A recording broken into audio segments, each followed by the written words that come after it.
Good morning. I'd like to call this meeting to order, the Standing Committee on Public Works on Thursday, January 9th, 2025. We've got Councillor Chambers here, Councillor Eadie, Councillor Sharma, I'm Councillor Lukes, who's chairing the meeting today. Our senior committee clerk, Mr. Prinsloo. We've got people in the gallery. I'm sure we've got some online. And I'd just like to welcome everyone to 2025. Public Works Committee has a very, very big year this year. We've got a lot of things that are going to be coming to our committee, to our agenda, major transportation plans, parking plans, speed limits, all kinds of things. So strap your seatbelts on and let's go, okay? I'd like to do the land acknowledgement that we're in Treaty 1 territory, the home and traditional lands of the Anishinaabe, Innu, and Dakota peoples, and in the national homeland of the Red River Métis. Our drinking water comes from Shoal Lake 40 First Nation in Treaty 3. And maybe Councillor Eadie, you could move the motion for the minutes of the last meeting. I'll move the minutes of the last meeting of the Public Works Standing Committee. Okay, all in favor? Aye. Carried. Okay. So I guess we'll start with delegations. That's right. First up, we have Mr. David Grant, who is... Now, Can I suspend the rules yes. To hear Councillor Schreier? Yes. All right. Oh, Councillor Schreier. Perfect. Okay, we've got a motion to suspend the rules to hear Councillor Schreier. All in favor? Aye. Carried. Okay, Mr. Grant, we're going to put you on hold for a bit. Okay. Councillor Schreier. Happy New Year. Welcome to Public Works. Thank you, Chair Lukes. Good morning, fellow councillors. Tansei. I'm here to speak on report item number 9, which is a motion for putting in a pedestrian crosswalk lighting at the corner of Hazeldale and Watt. The neighborhood is looking through with the leadership of Damien Penner, having done his research, looking at the possibility of an RFB, a rectangular rapid flashing beacon, which we have in other parts of the city, including on Gateway, just a few blocks away. I understand that this is merely a motion from the administration for an extension of 120 days. Nonetheless, over the last year, numerous members of the neighborhood at that intersection where we have a daycare, childcare, Carolot Nursery, have been waiting to speak. I told them, given that it's just an extension motion today, that I'll be very brief for this meeting, but I will pass on one note in particular from the executive director of the Carolot Nursery, which is right at that intersection. Dear City Council members, I would like to speak to a pressing safety concern regarding the intersection near Carolot Nursery at 829 Watt Street. As this area sees a high volume of foot traffic, especially during drop-off and pickup hours, it is critical that we ensure the safety of children, parents, and staff crossing the street. Currently, there is no light-signaled crosswalk in place, which makes it increasingly difficult and dangerous for pedestrians to safely navigate the intersection. With children and caregivers regularly crossing, a light-signaled crosswalk would provide a much-needed measure of protection and greatly reduce the risk of accidents. I respectfully request that the city prioritize the installation of a light-signaled crosswalk at this location. This simple but effective change would go a long way in ensuring the safety and well-being of our community, especially our most vulnerable pedestrians. Thank you for considering this important safety improvement. Sincerely, Tracy Kosser, Executive Director. So that's it for my remarks. It is just an extension motion, but we did want to remind people how important this is to the neighborhood and that we give this due diligence as we move forward, including in the next 120 days. Correct. And you noted that they were missing a key staff to do the study and all of that. I understood. Okay. Yeah, there was a position vacant during that time. So we conveyed that to some of the leading members of this cause. And so be it. We're looking forward to making use of this time. As we've moved forward in the last 6 months, sort of the type of crosswalk that we understand to be practical and applied here in the city, will be making that known, well, right now for the record officially to the administration in the next 120 days, including to members of council as well. Okay, so that's great that you came and put that on the record. Right. We appreciate that. I don't know if there's any questions or not, but if not, I'll Thank you just, very much. if I may, just make the point that it is an unusual intersection, given that it is a nursery right there. It's right as well, right beside it is a church. And if, given its location, it is an unusually very busy intersection right there at the north end of Watts, at the north end of Watt Street. And it is an unusual request, but in this case, just given the frequency right at the very intersection, I can see how this is justified as a request by the neighborhood, and pleased to represent them in this case. yeah, and we know that the Public Works Department is focusing around schools and looking at all of that for active transportation improvements. So did you have a question, Councilor Eady? No? Yeah, just one, Yep. the frequency, so it's a daycare, so most parents are dropping their kids off utilizing motor vehicles. So when you say frequency, it's the frequency at the times when operating hours at the beginning and end of the day. Yeah, Imagine is more of the concern. Right? yeah, it happens to be sort of during rush hour, especially my understanding is the morning. So not only do you get people dropping their children off by car, but given its location in this suburban neighborhood, you get a lot of people walking their children. And as a matter of fact, yeah, I've seen with my own hand groups of children while crossing the street there. And there tends to be, from my communication with the neighbors there, just too many close calls. People, in fact, last week, I understand this is merely anecdotal, but this is the reason why this has come up, because of these real stories that people have, their real experiences. And one is just last week or 2 weeks ago, while people are crossing there, including children, that a car actually goes around them, does not stop. So these are the kinds of things that happen. We understand that's why we have signage, that's why we have lighting. These types of things enhance our safety. And right here at the corner of a nursery is exactly when, well, no brainer, don't have to end the sentence for you. There you go. These are the kinds of things that, why we have such signage and concern at meetings such as this at Public Works. Okay, thank you. Thank you very much. Great day. Good wish. All right, next up, we have Mr. David Grant, who is here on a number of items. He is in support of Report 10 and in opposition to Reports 2, 5, 7, 8, and 12. Well, thank you for inviting me. And I'm glad you inserted Councillor Schreier's comments before mine. It was good to hear his comments. And I'm looking forward to that issue being dealt with properly. The way he described the intersection, it would be a great opportunity to put a red light for the people considering crossing the street until traffic has had its time to stop. Moving on to topic 2, transit advice. This is a city committee that is doing good. I believe it can do far more good with a few changes. TAC membership. It is good that bus drivers are represented on the TAC. It is sad that Mr. Sella has no rep. It is even more sad that city ratepayers and the Taxpayers Federation have no rep on TAC. Their advice might be very valuable to it. If the TAC were ever to be inclusive and equitable, it would represent the interests of other road users.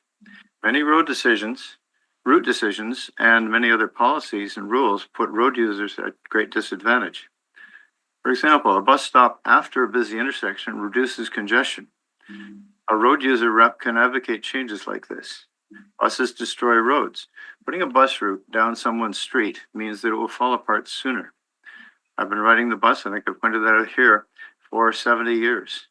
I noticed that in every city, the bus hits every broken piece of pavement. This is not due to bad bus driving. It's because the pavement was broken up by the heavy bus axles and the crazy stiff springing. So having those reps on the TAC would improve the function of the TAC. Topic 5, PNM.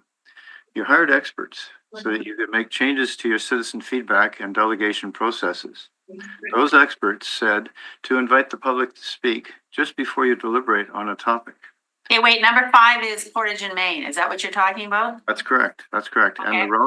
the relevance of your hiring of the outside experts to adjust your delegation processes and your citizen feedback suggested that the time for citizen input should be just before you speak, just before you deliberate. And that's the point here. In today's context, that would be right after the verbal report. So the people would have a chance to speak after the verbal report and before you deliberate. With all due respect, I suggest that you begin to follow the advice of the experts that you hired to study your delegation processes. By allowing verbal only reports and not letting delegations speak to those reports, you're heading into dangerous echo chamber territory. This territory is always where the biggest mistakes are made. Far greater than the error is the fact that this whole violation of the public will was based on some water trippage. Staff have kicked the leakage issue down the road by a year. This delay proves that the drippage was just an excuse to violate the will of the people. Why did no one here seem to notice this blatant abusive process? You have the power to act. Why are you all silent? I would have expected when they said kick the leakage issue down the road till well into 2025, that somebody would have said, well, if that's the urgent issue, let's deal with it first before we knock down barriers. Anyway, moving on, because it's a topic that only has verbal. Topic 7, TRAINFO. The deliverables of TRAINFO have not been clearly explained. This reminds me of the zillion or so tax dollars, I think it was a million something, spent on our traffic control room. We were told that it would enable adjustment of traffic lights to reduce traffic delay during rush hour. Seemed like a great idea. Unfortunately, as built, no such thing is possible. If that control room were able to stretch out green and amber times, it could meet its sales promises, but it never did. If TRAINFO were to provide the location of every train in the city in real time, laid out online on a city map, road users could click on that before their trip, not while they're driving, and amend their travel plans to avoid delays. If this company has no plans to do this under the current contracts, then let's be clear before you spend money you don't have. Nearly every rail crossing has train sensors in service. That's how the arms come down. How many of those will the new system collect data from? How many new sensors will it collect data from? Have answers to these questions been explained to you? Because we don't see them from our point of view. I'm hoping you have better information or that you'll ask for it before authorizing this expenditure. On topic 10, Lanark. This is an elegant yet practical solution. This right turn only rule could be applied to other problematic stop sign intersections. It's used elsewhere in North America. Stopping and turning right onto a busy road is always much safer than cutting across it or making a left. For years, drivers have found it perverse that they are allowed to turn right at all the stop signs on this portion of Grant, but not at the analogous signal-controlled intersections. It's a rhetorical question, but why are drivers allowed to stop and turn right at every stop sign, but not at Waverly? Seems strange. But anyway, good on the engineers who recommended the changes for topic 10. Your finance guy is wrong to believe that there is no cost to having this simple task handed to yet another bureaucratic process. For cautious drivers who travel the length of this road regularly, there are distinct zones. Having lived for years with my driveway on a divided 80-kilometer road and having curves that prevented seeing approaching traffic, I understand the plight of those living south of the underpass as far as they're wanting a low speed limit. On the other hand, on Highway 18 in Ontario, my neighbors and I adapted safely to our situation. Traffic on roads like the rest of Plessy safely use 60 kilometers. As engineering standards say, and they've mentioned in this item, maximizing the length of speed zones is the safest way to design a road. This whole road north of the underpass should be 60, in my opinion, and I think the engineering supports it. To delay acting in the best interest of drivers and their safety, and to do it for no reason better than political interference, is the furthest path from good engineering practice. On 8, ATAC, active transport. The 6 groups who have reps on ATAC do not represent other road users and certainly do not represent taxpayers. This must be corrected to avoid the echo chamber effect that prevents ATAC from making the best decisions. I would question, why does WRHA have a seat on ATAC? Do they provide relevant info? Where is the report on the cost of treating bike accident victims? Surely WRHA should know. And thank you very much. I would welcome any questions. Okay, thank you, Mr. Grant. Are there any questions or comments? I have a couple, so maybe Councillor Eady? You can ask the question about, you made some assertions about the traffic control. Yeah, you can. Well, I just, Mr. Grant, you've made some assertions about, the traffic control center and, the operations there. Have you become very detailed and familiar with that? In that you're saying that they have no ability to, change light sequence on the fly? I believe that's the case. I attended a seminar, like I studied this issue for the Engineering Association a long time ago, but there was, shortly after this thing was commissioned, there was a lunchtime seminar presented at the Pegum engineering offices by the engineers who designed and put it in place. And at that event, it was made clear to us, the senior engineers, the Society of Senior Engineers, that the system had no capacity to make an example. For example, if the traffic coming out of a side street onto, say, Point Drive, out onto Pembina, if Pembina was running at its capacity, having traffic stacked up and stored on Point would enhance the capacity of Pembina by not pushing it past that critical point. And that's when we were sold the traffic control center, we were told that it would be able to do that sort of thing. At that seminar, the engineers in charge said there's no way they have the capacity or the power to adjust the length of greens for Pembina or reds for the other side roads. And that's where I got my information. I haven't checked with them more recently. I don't have current contact info for the. So was Mr. Grant, did they give the reasoning? Did it have to do with a number of our signalized intersections weren't of the technology grade required to be able to do that kind of stuff? I believe it is based on that, yes, that there's no way of remotely controlling and remotely extending the timing, the greens and the reds. So I believe it's because of the primitiveness of most of our intersections. Thank you. Do the technology now, that seminar was what, almost 10 years ago? It was several years, yes. Yeah. Thanks. Okay. Yeah, I just had a couple points that I just wanted to point out more of a did you know, Mr. Grant, that the Transit Advisory Committee, and it's identified on page 3, that the Transit Advisory Committee is established with all the stakeholders to review industry practices, assess and determine trends and recommendation strategies to improve safety on the Winnipeg transit system. So I chair this committee. It's solely focused on safety.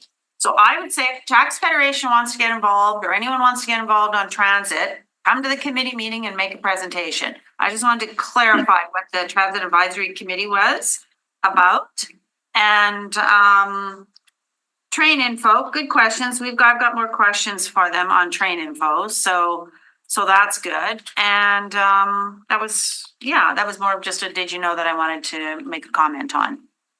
Okay, well, thank you for those comments or questions, theoretically questions. And I would suggest that the TAC, you're right, its founding reason was not so much that buses run over jaywalkers. It's more that the bad people on the bus endanger drivers. And that's why the drivers are there. And I agree that with that narrow focus, that narrow mandate, that it is constituted with the people who are concerned with that. So I have no problem with that. I'm suggesting that once we have enough shields and we have enough police on board, randomly on board, the drivers should be much safer. And I'm hoping within a year or so they will be much safer. And that I'm suggesting that TAC could change its mandate, tweak its mandate to general improvement in the transit system and move away from let's protect these guys from being attacked. And you're correct. That's its current mandate. And I was suggesting an improved mandate. Thank you. Okay, well, thank you very much. Thank you, Mr. Grant, for your presentation, as always. Have a great day. Happy New Year. Okay, our next delegation.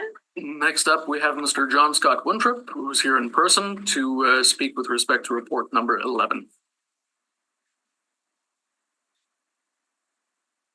Good morning, Mr. Winthrop. Happy New Year. Happy New Year. It's yours. Thank you. I'm here again.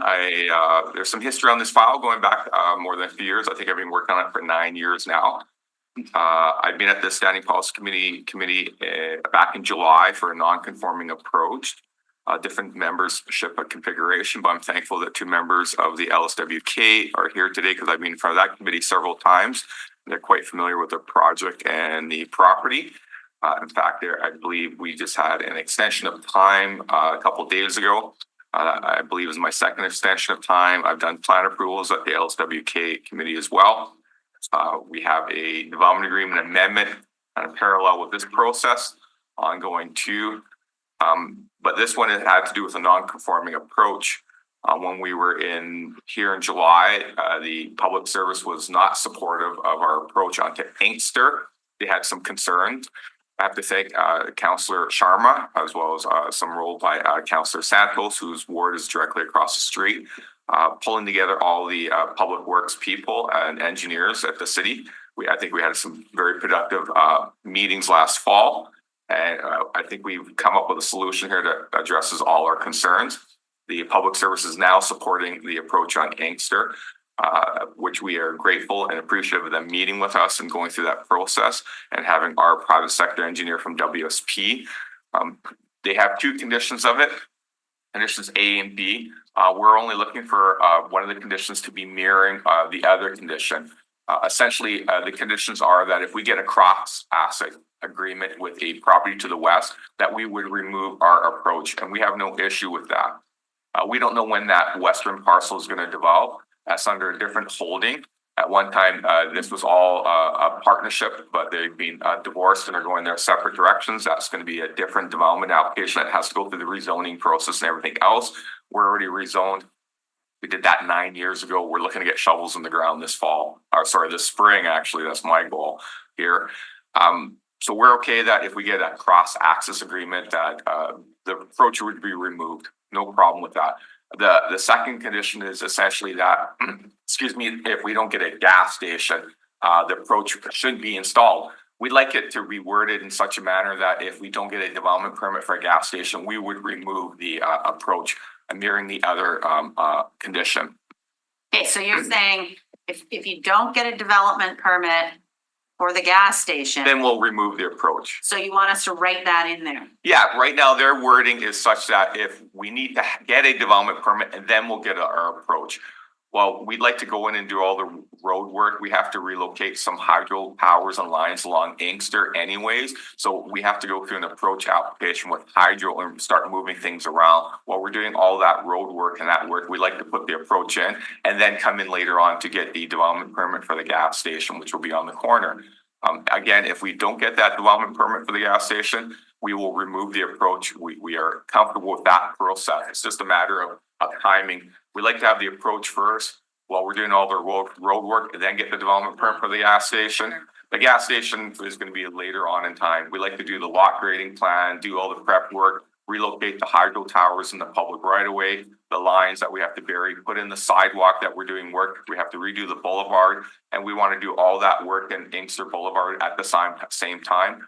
And then get the permit for the gas station. The gas station is likely not to go in there until we do all that work to begin with. So it's a matter of timing between the permits. Right, okay, so I guess my question was gonna be like, why wouldn't you get the development permit first? If you don't get it, then you wouldn't have to do the access, but you still have to put the sidewalk in, you're still doing work on the boulevards. Yeah, all the work that we have to do right this spring is we have to do both boulevards along Inkster and King Edward. We have to put in sidewalks, I think an AT path, I can't remember where we left that off, but we have to redo essentially the Inkster Boulevard and the King Edward Boulevard. And we have to put in an approach along King Edward. We have to put in a sidewalk along Inkster all the way along the frontage of our property. So we're gonna be doing a lot of work in the boulevards right away. We have to do the rough grading, and it's not just a gas station. This is a multi-unit building with other standalone buildings on the site. So we have to do the lot grading plan that has to be completed. So we're going to be doing a lot of work on the site before we start getting individual permitting for individual buildings. It's a multi-building site. It's a fairly large site. So there's a lot more work that we have to do before we come in and get the permit for the gas station. So you want it written in there that if you don't get the development permit for the fuel station, you'll remove the. Yeah, we'll take out the access. The same thing if we do get a cross asset agreement to the west, we'll take out the. Yeah, we have no problem with removing the approaches. Sure. Just we want to make sure that we can do all that work in the Sure. boulevards and then come in later on to get permits for the individual buildings, not do all the work in the boulevards, get a permit for the gas station, and then go back to the boulevard. Sure. Have you spoken to the public service about that? I sent them an email yesterday about that. When I registered, I've been a little bit busy this week. I did register for this meeting and provide my comments, and I sent an email to the Public Works. I see one of the engineers from Public Works. I can't remember if he was on the email, but I sent it to a couple of the engineers who were. I remember having a meeting with. I tracked them down and had an. Okay. Okay, I'm clear on that. Any committee members have questions or on this topic with Mr. Winthrop? Busy guy. Okay, thank you very much. Thank you. Okay, have a good day. I think I'm back tomorrow for something. Oh my God. Okay, I think that's it for delegations. That's it. All right, okay, so now we'll have transit. Happy 2025 transit. 2025, oh my God. Happy for the whole year. Kitty tick. Okay, we're happy, so that's the main thing, day by day. Excellent. Day by day. All right, okay. So our first report up is the verbal report on the Transit Advisory Committee. Specific to Shields. Specific to Shields, yes. Sorry, my papers go on. There's a couple of them. Yes, that was a request from a prior counselor who was on the committee to have an update every time we come here, so. So verbal update on Shield. Since the last update, a Shield Committee subgroup was formed from members of the Shield Committee to look at researching, options related to a static shield. And we did include a full shield and how best to get information to vendors and in what form. The reason for the subcommittee was the cost factor related to the static shield, which came in at approximately $14,000. The committee met with the purchasing department of the city, and it was recommended to go with an expression of interest for both the static and full shield. The pros to this path is no commitment, and it does not have to be too specific or too detailed. But there is some cons, and the cons is that we believe that they're doing this at their own cost. So most just may show interest in a full shield. And that's my update to this point. Okay, any questions? Can you So I sit on explain that the, last sentence though? I just, sorry. the last sentence, the cons that we believe coming from the vendors would be that they might just do an expression of interest on the full shield and not on the static portion of the shield that we were actually mandated to look at. Oh, yes. Okay. And again, that's just our opinion. So I sit on the Transit Advisory Committee, and Shields has been on the agenda for quite a while because we have lots of different discussions and vendors and situations that come forward. And we're making great progress, but it's not fast, but that's because we're waiting for vendors. We don't hear back. There's a lot involved. And I'm just wondering if the committee would mind to not have to have a verbal update. We're just trying to shorten some of the stuff on our agenda. I can add to that a little bit. We come back with updates on the workings of the Transit Advisory Committee twice a year. And we're back here, and I think it's either April or May. And this is on our agenda anyway. So if that helps in your decision making. So twice a year you would update On on it, this matter, yes. but just during your full On report. all things Transit Advisory Committee, which includes the Shields. And they're rigorously between ATU and the department. It's a very, very involved, rigorous process, I can assure you. So Yeah, that's fine. When did we start with these verbal reports and what? June 11th, I guess. I guess Councilor Wyatt had asked for it. Right. Okay. Well, I mean, this is a serious, important issue that we've been dealing with now for years, right? I'm okay with not getting an update, but I just, on the con, I was thinking this through. You can put out an EOI and, but you can ask, you're asking for both in an EOI. So if a vendor doesn't want to give you a potential on the static plus the full shield, right? Then they just won't do it. I'm like, I don't know why you just don't go, has the EOI been put out or? No, it's not. It hasn't. We're still working on it. That's what the subcommittee is working on right now, on what that will look like. Okay. I suggest that it look like expression of interest in bidding on both, right? And are not bidding, but presenting the thing with what you need on both, for both of those things. Anyway, Okay, I'm okay with okay. the non-verbal report, but Do we have a I big just, motion for that? I am worried that this is taking so long. Well, and I hear you, Councillor Edie, and you know, I encourage you to maybe have a discussion if you want with ATU. They are really, really diving into it, and as is the transit, and we all are frustrated that it takes a long time, but there's different qualities of a material, I'll call it polycarbonate or whatever. There's designs, there's different companies.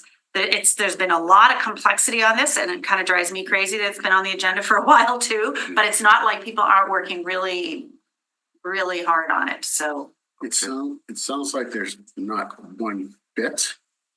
It's tricky to do a retrofit, and then you look at the cost of a brand new one, and then you look at the material that when it's tested didn't work, and then it takes time for them to fabricate a sample, and then we want to get the drivers to test it, so we had drivers testing them. So, you know, now they did a new survey, they've gotten good feedback. I don't know if I'm telling things out of office here, but like it is really an important issue, an important safety issue, and ATU and the department are just both have dived into it really rigorously.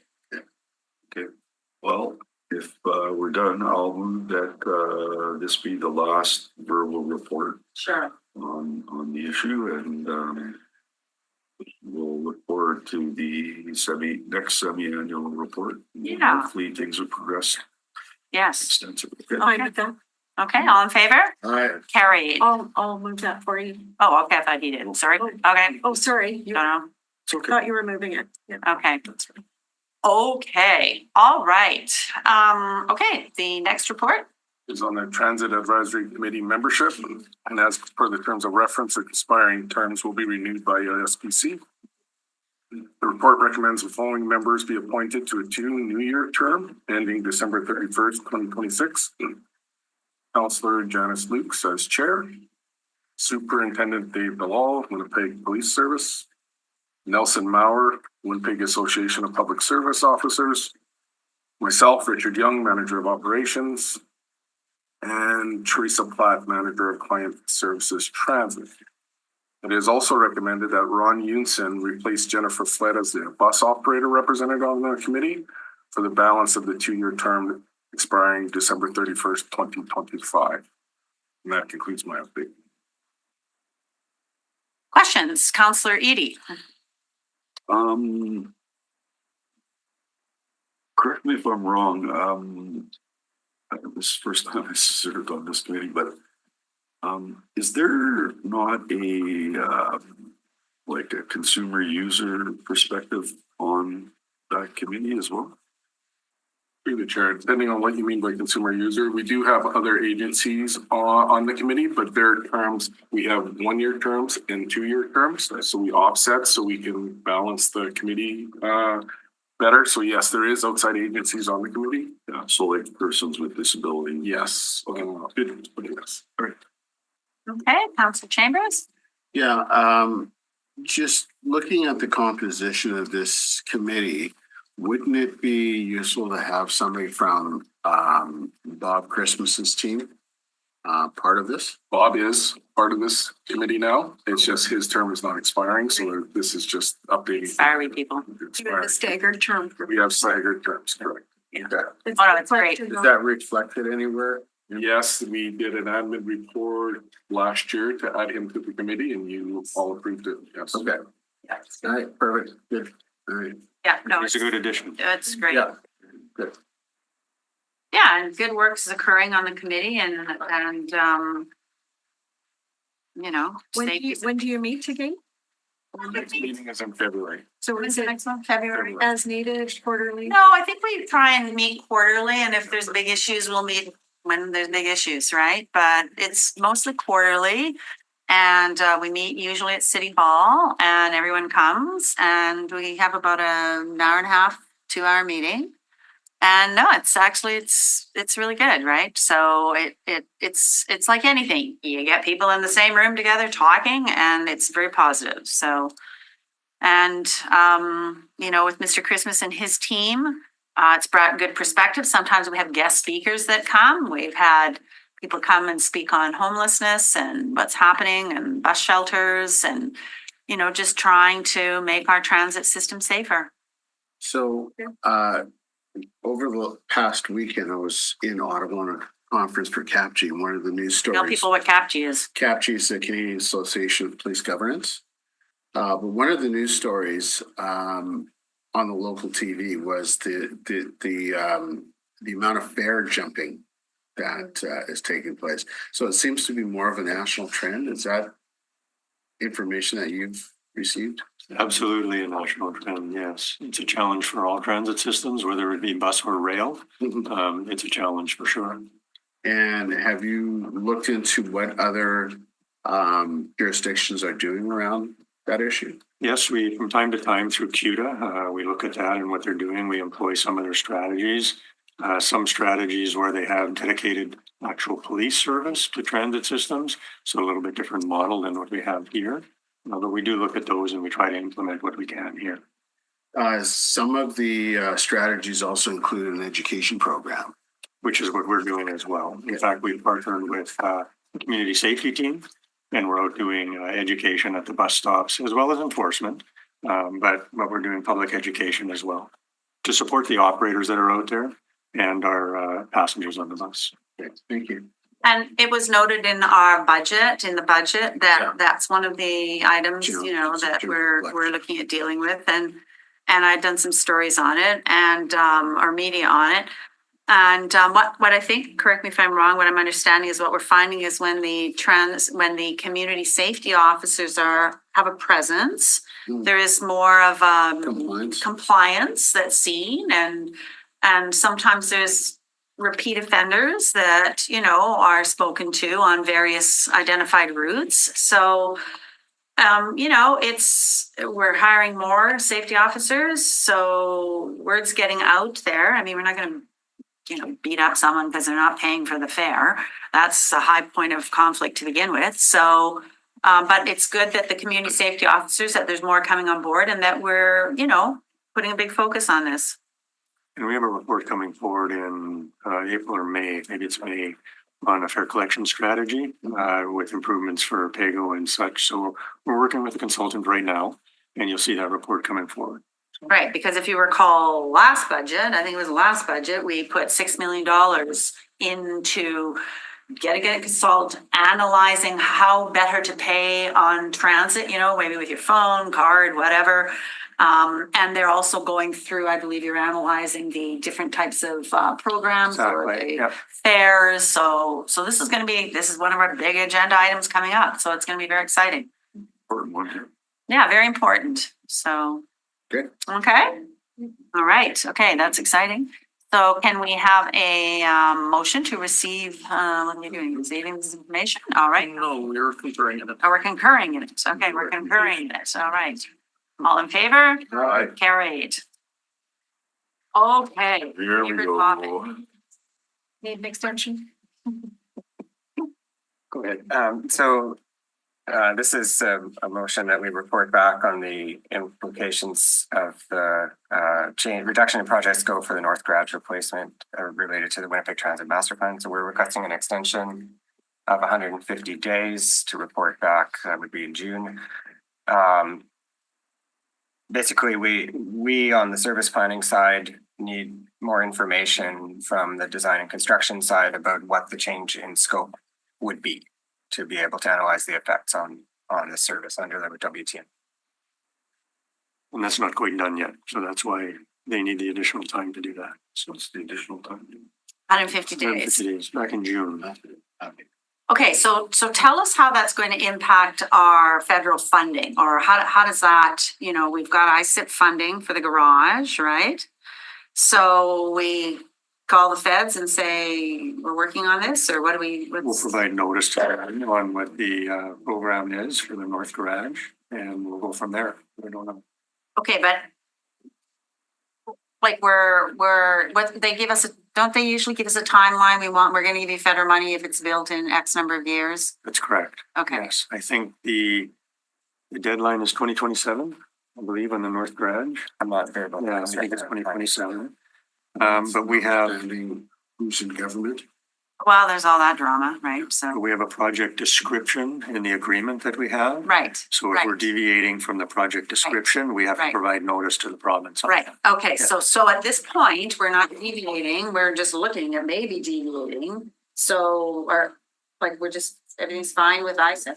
With the project budget Uh-huh. at $200 million and the de-scoping that is required to stay within that, we will be notifying them. But that work again is not done yet, right? That's why we're asking for the extension on the service side, Right, but so we haven't notified them on anything. correct. Okay, that's. We will be. Yeah. Okay, Yeah. okay, so that's good. Do you have any questions or comments? This.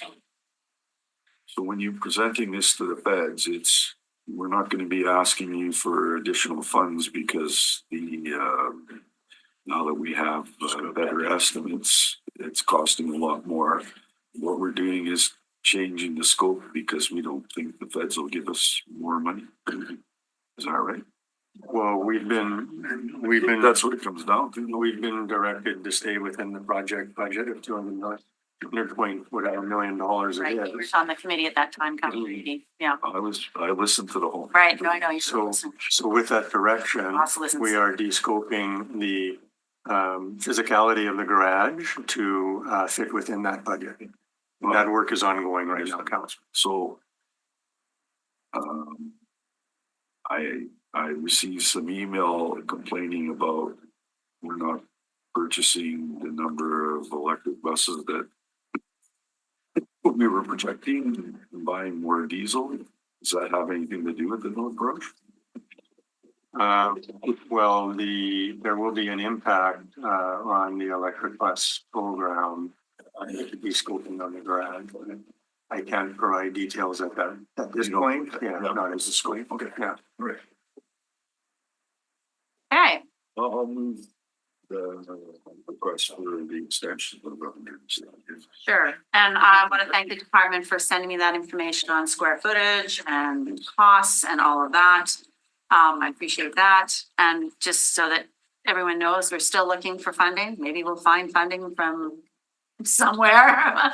So we're still looking. We don't want to do this, but you know, we have to, we're trying. Now, just before you guys go, there's just a couple of things. I think, Councillor Sharma, did you have an item you wanted to discuss with transit?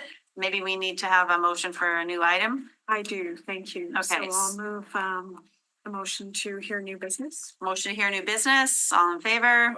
Carried. And then I have an item too, so, And I also have it. oh, we got lots of items. We love transit. Okay, Counselor Sharma. Not on transit. Having trouble with my computer here, so I don't have access to what I need to look at the moment. You want to keep trying and I'll ask my question? No, I'll Okay. just pull it out of here. So we did speak I think at the last meeting about transit services in Highland Point. It's a new growing neighborhood in the old Kildonan ward. And there was an interest in looking at what the cost would be and a plan would be around getting transit in that neighborhood. Now, there was a motion at the committee last summer. Mr. Clerk, I think you have that. So I would like to tweak that motion a little bit, given that we have our transit implementation plan coming this summer. I think it makes sense. There was no date on that particular motion. So bringing it forward again, so we have a date on it. I think I'd like it to be next September. Mr. Clerk, I'm having trouble, as I said, pulling up my email. There's some network issues. Oh, it's up now. Could you read the motion into the record? So looking for some details around getting transit service in this growing neighborhood of Highland Point. What would the cost, what would the plan look like? And just getting that information back to this committee. Okay, so I have a question. Questions? I guess Bjorn's not here. So Can we have the? motion? Sure. I just saw it. Yep. Well, I guess I got there. Okay, so with the new approval that we did for transit on new routes and stuff, right? You guys are developing a prioritization process. I don't know if that's what you call it, but we currently didn't really have one. You're going to develop a prioritization process. So again, my question to you is, just because counselors will want to know, can they come forward and say, look, we know you're developing a prioritization process, but I want you to tell me I want you to tell me what the route would be and how much it would be In any particular area. in any particular area. So you might end up with 8 counselors coming saying, we know you don't have your prioritization process yet, but I want a route here. I want to know how much it is. I want to know what the route is. Can you do all that? I get why she's doing it. She wants the footwork done. She wants you guys to be clear on her priority, on having that data, that you guys develop that data so that when you have your prioritization process. And that process hasn't even come forward yet. No, and that's But coming. I have heard of it at this committee. Yeah, And it's going to come, and that's great when we see it and we can have a look at what that plan looks like. But in the meantime, yes, I want this yeah, because we've been talking about it for a while. yes. So as we've been directed by council and the committee, we're reporting back in April on a new annual service planning process is what we're calling it. April, that's when they're So coming. April back. of What do you call it? 2025, annual service planning process. And it includes a method to prioritize all the different types of service expansion that we'll be looking forward to through the WTMP's process. Kevin. So expanding to new neighborhoods is one type. Dealing with overcapacity issues on an existing route would be another type of expansion, improving weekend or nighttime service or that type of thing. So geographic expansion is just one Makes sense. category of expansion. And hold it. So geographic expansion, new neighborhoods, what about expanding route into existing? Yes, Yes. and changes. That as Just well. said that, yeah. Tweaking feeder routes, adding feeder routes, changing service spans or frequencies, all of those things, different types of service expansion that we would be considering and prioritizing. Also, as directed by council, so the process, reporting on the process is coming in April 2025. The first actual plan, the first annual service plan is due in the first quarter of 2027. Okay, so Yeah. this is important. This is important because everyone's gonna get these new routes and then they're all gonna be in a flop. They're gonna wanna change their route, but it's gonna go through this process. Like Yes. we'll speak to it at council so everyone gets it. It's gonna, will that go to council? Probably, right? The prioritization plan or whatever, The process will come to this committee in April, right? and then each annual service plan would come once a year from Right. starting in 2027. Does that and report go onwards. through to council or is it end here? It'll have a budget impact. Well, but the policy itself, is that not gonna come directly to council, like, Well, Peter- all the policy I'm not stuff has, clear but the on that. priority, the priority plan that's coming in April, does it end here or does it go to council? Peter, do you know? I believe it goes to council because there's an Yeah, I would impact. hope so. Priority plan is. I think that's Either where the way, we're gonna path send it to Policy, council. priority plan is policy. Yeah, I would think. Okay, so anyways, that will come and then, so this is 2025. So you're not making any changes until 2020. When did you say what month in? So the first annual service plan Service. report would be in the first quarter of 2027. Got it. If council chooses to fund any of the Yes. highest priority Right. extensions, Right. then that would go into the budget process for 2028 implementation. Okay. So we can understand, as public service, I think we understand that there are still things that need to be done before 2028.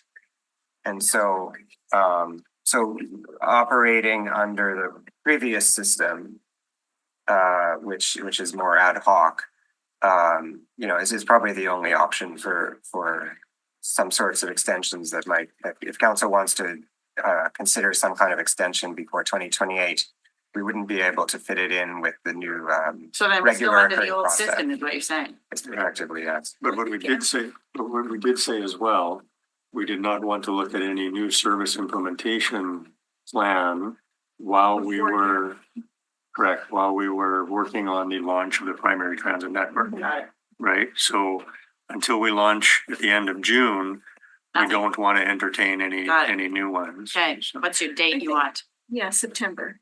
Well, that's not gonna work with these guys. Well, I think after June, there's frees up some time to look at this. So why would? Well, you guys tell us. Are you doing the work, Madam Chair? No, Or I'm, they- I'm just, I'll let them speak. I don't know. I'm just, So I would Assuming. like September. okay, Yeah. okay, okay. I think we can get a report on this type of geographic extension, and effectively it'll be a report on the design of a new feeder route. I think we can have a report here for Okay, September. no, that's perfect. Just, that's, You- that's Can right. you remind me, what is the distance that one would walk to get to the stop under this new primary network thing?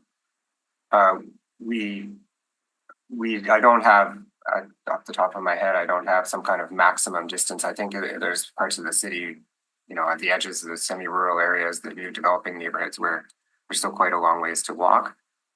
Well, I'm just wondering, familiar with High Point and north of Murray Road, which doesn't have a bus service going down, I don't think. Anyway, There is now service on Murray, but not north of it. there is, right? Okay. So I'm just looking for information. I understand about the other processes we just spoke about as well, but sometimes these things can happen parallel. I think this is one of those times, so I would like my information.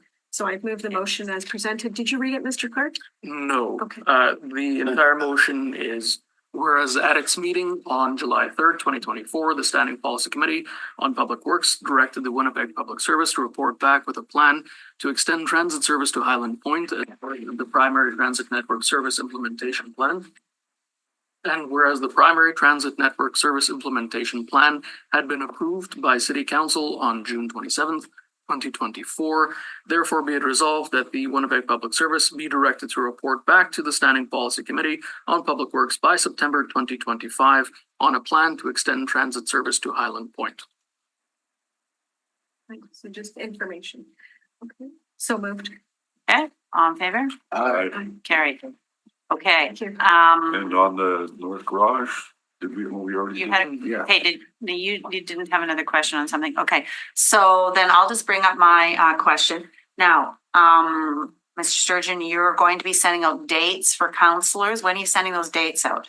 Later today. Okay, so later today, this is really important. He's gonna send out 2 dates.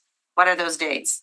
January 28th and February 4th, I believe. January 28th and February 4th. That's when they'll be talking to us over like the lunch hour or something, I think it is, about the education kit, the community education kit, toolkit. Okay, So, That includes all of the sources that they're gonna try to disseminate, Yeah, like whether social media, And what they're mainstream gonna- media, and what they're radio, flyers, schools. Kit, all you of talked that. about. yeah, Now, I've got a question here. The 4th, 2 dates for counselors? yes. So we go to both of them? or No, you can go to one. We're gonna Okay. use The other- buffet. 25th, EAs as well. No, and the EAs are gonna get those emails Yeah. too, What was the right? first date, the 28th? Yes, the Okay. first date, the 28th, the 28th is, Okay, you understand that's the day before the budget and the day before the subsequent council meeting? yep, Yeah. it is. That's why we're having one on the 4th, after the budget, Right. after the council meeting. Yeah. Because some people won't be here after the council meeting and they can't go to the one on the 4th. And some people will be here, won't be able to go on the 28th because it's before the council meeting and the budget meeting. Yeah, that's tight though, I'm just saying. Well, 28th, right? I know, but we want these guys to get this community kid out the door and nothing, this is a crazy There's the job 4th here. As well, yeah. Okay, Just to clarify, Councillor Chambers' question, we'll be focusing on the community toolkit Yes. aspect of the communication plan. Yes. A lot of the promotional aspects with advertising will be in the next phase later in the year. And so we won't be focusing on the details of the promotional campaign at these. at those these, it's sessions. more what's in The the kit. content of the tool. This will be focusing on the community toolkit. We'll be available to answer general questions, but I'm not sure we'll have the fully formed promotional plan with details that the council was alluding to.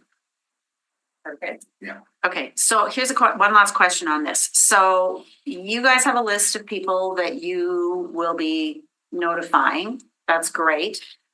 I don't know, like, we have our contacts. I don't know if there's overlap. Are you able to provide yours where we're gonna be sent? We don't need the emails or any of that. We just need a list of the names of who you're planning to send this kit to. So that I can go, oh, I wanna have this, this and this. I don't, like, are you gonna be able to provide that?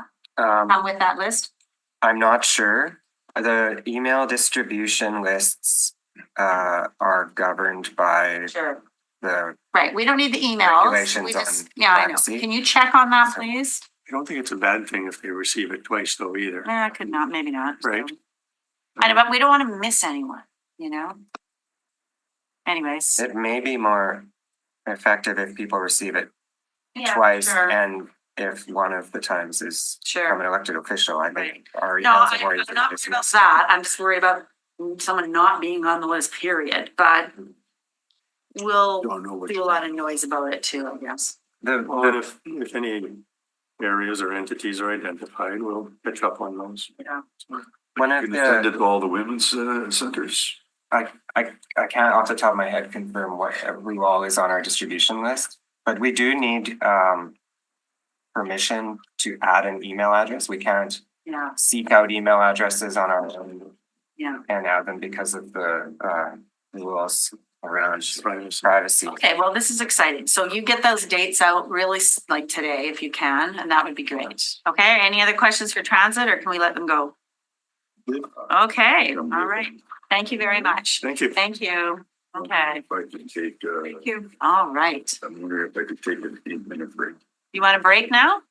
8 minutes. 8-minute break. You want an 8-minute It'll break? be my last one for the rest of the meeting. God. So we're done. Okay. Okay, we're just gonna have a little break here before we start. So, 8-minute break. There we go. All right. Okay, I'm going to reconvene the Public Works Committee meeting and we're going to dive back into the agenda. And Mr. Clerk, we've got the Public Works Department here and Vehicle for Hire report, item number 4. I logged it. Okay, All right. let's hear from public service. Morning, Madam Chair, councilors. First off, I'd like to wish you each a happy new year.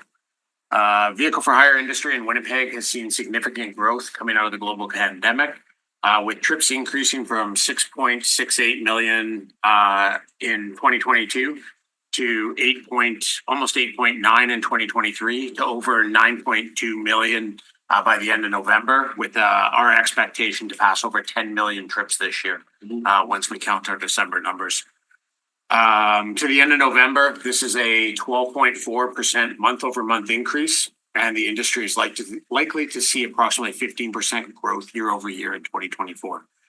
Results to the end of November indicate that approximately 27,300 vehicle for hire trips were provided each and every day in 2024. 27,000 27,300 trips each and every day on average. every day. Every And that's day. across In our city. Taxi. That's and- in our city. That's taxi, limo, Wow. rideshare. On average, That's each and a every day. That is a lot. There's a lot of people using the service. Right, sure. PTPs provided approximately 57% of the trips in 2024, with taxis handling 43%. While the percentages in this area have shifted in regards to market share, to put this in context, the market has grown from 4.3 million trips in 2018 when the city began regulating the industry to over 10 million today. This is a significantly bigger pie to be split. Taxis continue to provide a very healthy number of trips and are fairly consistent in their results year over year. They have really expanded in certain areas, including in providing contract work and most specifically accessible service. A lot of work has gone into improving customer service, better driver and call taker training, and providing more options that better fit the changing needs of customers. The strong growth of the industry is indicative of the fact that people are choosing convenient, easy to access for-hire transportation to get to and from the airport for business and pleasure, to attend sporting events and concerts, to go shopping, and to move around the city. There is evidence of mode shift occurring where people are driving their own vehicles less, as well as choosing not to even own a vehicle and pairing public transportation, vehicle for hire service, car sharing, and active transportation modes to navigate the city. The report also recommends a number of amendments to the vehicle for hire bylaw that will continue to improve parity in the licensing and operating requirements for taxi and PTP service providers. These amendments will also give more enforcement authority to vehicle for hire and officers regarding PTP drivers and vehicles, which will make them more equal to the taxi industry. Some of the bylaw offenses being added or amended include defining digital advertising and providing authority to establish minimum requirements and guidelines to allow for advertising in vehicles directed at passengers. This could be used as an additional revenue stream for companies, drivers, and vehicle owners. It can also be used to promote the city, as well as widely distribute notifications, such as amber alerts, silver alerts, and red dress alerts. These types of requirements would be built into the guidelines. Okay. So Grant, sorry if you don't mind, No. because you have a lot of information, can we just ask questions as we go? Sure. So digital advertising, talk about that a little bit more. How would that look in a taxi? Right, so what our role would be is to set the minimum standards, size of tablets that could work, things like that. Minimum guidelines for content. We don't want anything that would be considered offside to the public from an advertising standpoint. So this is in the taxi? This would be inside the So taxi, the so this customer would be. viewing it? It'd be for customer, it'd be for customer advertising. So whether that's company advertising, hey, hop in a taxi, next ride, you get 10% off if you mention So this you're code. gonna scrutinize all this stuff? We're not gonna scrutinize it. We're going to set minimum standards, and then when our officers are there for, doing inspections, things like that, we have to, look into it. The goal here is not to babysit, not to get into all pieces of it, but we just don't want it to be a rogue type scenario, and we want to have, there's guidelines around it. There's model regulations in other jurisdictions. So elaborate again. Passenger in the back would see this digital. Yeah, so there'd be a tablet sitting, attached to the back seat, no different than you see in a lot of, personal minivans or things like that, sitting behind the screen or where the shield or whatever, so it's protected. It would run ads. Potentially, we could have it set up so that it recognizes that based on GPS that a vehicle is at the airport. Maybe the first thing when somebody closes the back door, it gives a message from the mayor welcoming people to or from to Winnipeg. Zoning that advertising. The advertising would be owned and set up by the companies. They would be in charge of it. That's why we're just going to set the minimums and say, these are the things. It's got to have, content has to be Good of taste. good taste, has to be something that would be considered, to the public good. But the technology allows for interruption of that so that the police could push out red dress alerts, amber alerts, silver alerts, things like that, notifications of, things that people need to know. So if they're in the back of a taxi, it could be there also, or a rideshare. Who has this currently? Other jurisdictions? Oh, yeah. New York does. New York's had it for years. A lot of other major US jurisdictions do. Not super familiar with any Canadian jurisdictions having it, so we might be one of the first. But really what we're trying to do here is get a bit ahead of the curve. We have nobody asking us specifically for this today or tomorrow. But by making the change now, when we do have a company come to us in late 2025 or early 2026, everything's already in place for it. We're already there. We're ready to go. We're ready to work with them So on. this just allows us to be ready. Yeah. Yeah, so so this would be for PTP and taxis? Be for anybody, limos, PTPs. You can really yeah. attach it and take it off as needed, Yeah. like if you're in a PTP, I guess, yeah. Yeah. Yeah, I understand what this is. I also understand, geez, I'm gonna say peace and quiet. You know, Well, when you're and in in, a vehicle. and in a lot So of them, much, we got Patterson sign, we got so much going Yeah. on, but it's not the driver, it's the passenger. in a lot of them, they have, at least that my experience has been, and I was just at a conference in the States, back in the fall, and the vehicles we took had the screens in them, and you could actually turn them off. You could mute the sound. So if you want that peace of quiet, if you just don't want to look at it, no problem. But if it's there kind of thing. It'd be a great opportunity. I mean, especially as out of town guests come into our city for, places like tourism, performing arts, whether it's, ballet or theater or, here's information on the Human Rights Museum or the Leaf. Great for advertising for tourism. So I've seen it in in New York. I've seen it in Vegas. So these are, again, opportunities to increase tourism in our city. Well, and it's not just that, it's really about providing an option for another revenue stream for that driver and vehicle owner, right? You've got a bit of a captive audience. If there's businesses in Winnipeg who want restaurants, other locations like that, yeah, some, places, and then they draw them in and there's an opportunity there. So that's really what we're doing. We're just trying to get ahead of it, make the change now. By me, yeah. So just I have questions about some of the other stuff, but so two things come to mind for me. So it's a digital board, so it's probably only about maybe half inch thick. Is that the standard? Yeah, think the iPad tablet or Galaxy tablet, something like that. All right, and you're saying they'd be mounted on the back of the drivers. We're not necessarily there yet, Counselor. I'm just talking conceptually, that's likely where it would be.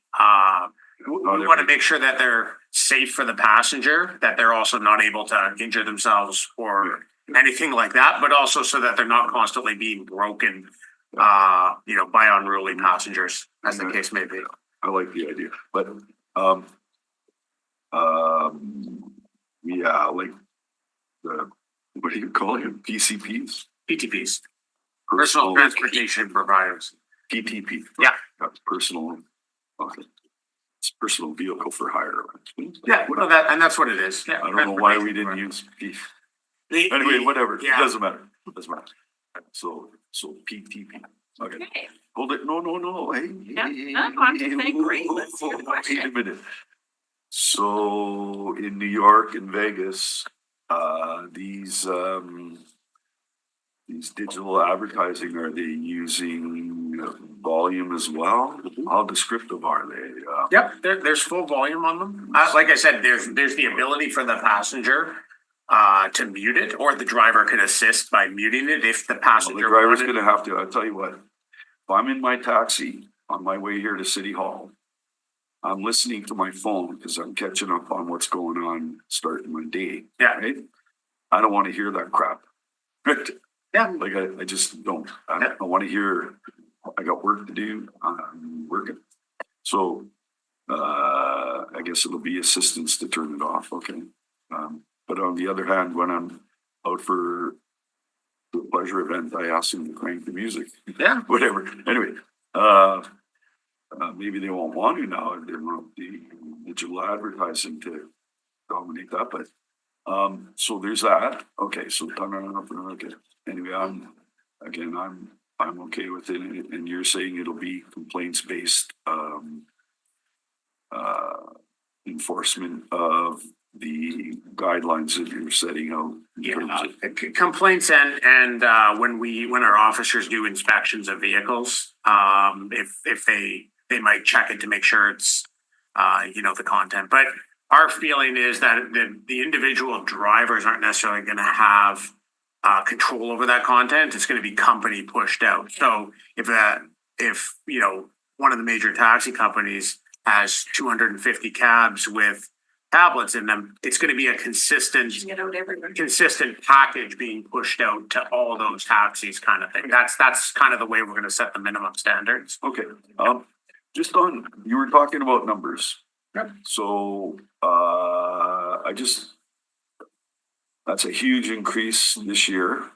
Last year, Or whatever, the PTPs now, they're competing, you get a trip for 50%. So the $36 trip that I had to take to the men's health clinic, if I use PTP, I'm only paying like whatever, $17. That's caused a huge increase, and that's a battle that the traditional industry is unable to compete with. That's not necessarily Unicity gave, accurate. Unicity this year was giving 15% discount or whatever it was. But I'm not like, so in here you talk about leveling the playing field between PTP and traditional taxi service. So can you please explain to me what's happening in the bylaw changes here that are going to level that competition? Because it's unfair competition right now, I have to tell you. Well, taxis have the ability to compete on price. They do. They have the ability to But they have to pay a lot more money to get their vehicle ready to rock and roll, right? Oh, yeah, they do. No, not necessarily, Councilor. Oh, yeah, no, don't give me that.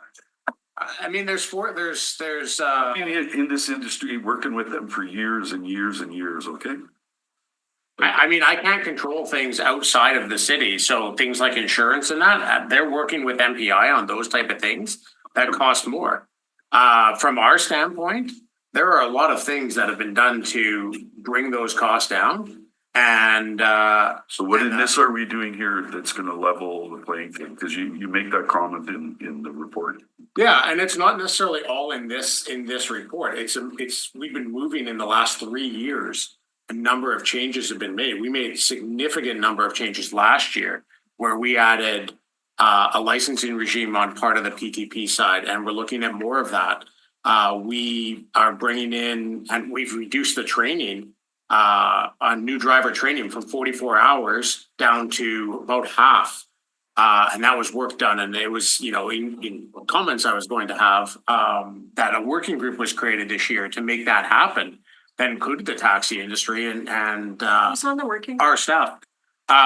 Members from my staff, Steve Ashton, along with 2 representatives from each of Unicity and Duffy's, and our training partners at the St. James School Division. That working group met about 3 times throughout the year in 2024. And from those, there was takeaways of updating the content, and that St. James School Division and my staff then updated the content of the training. And we've sent it off to Mr. Ashton and their group to review, to take another look at. And we actually St. James School Division ran the first revised training session in the fall.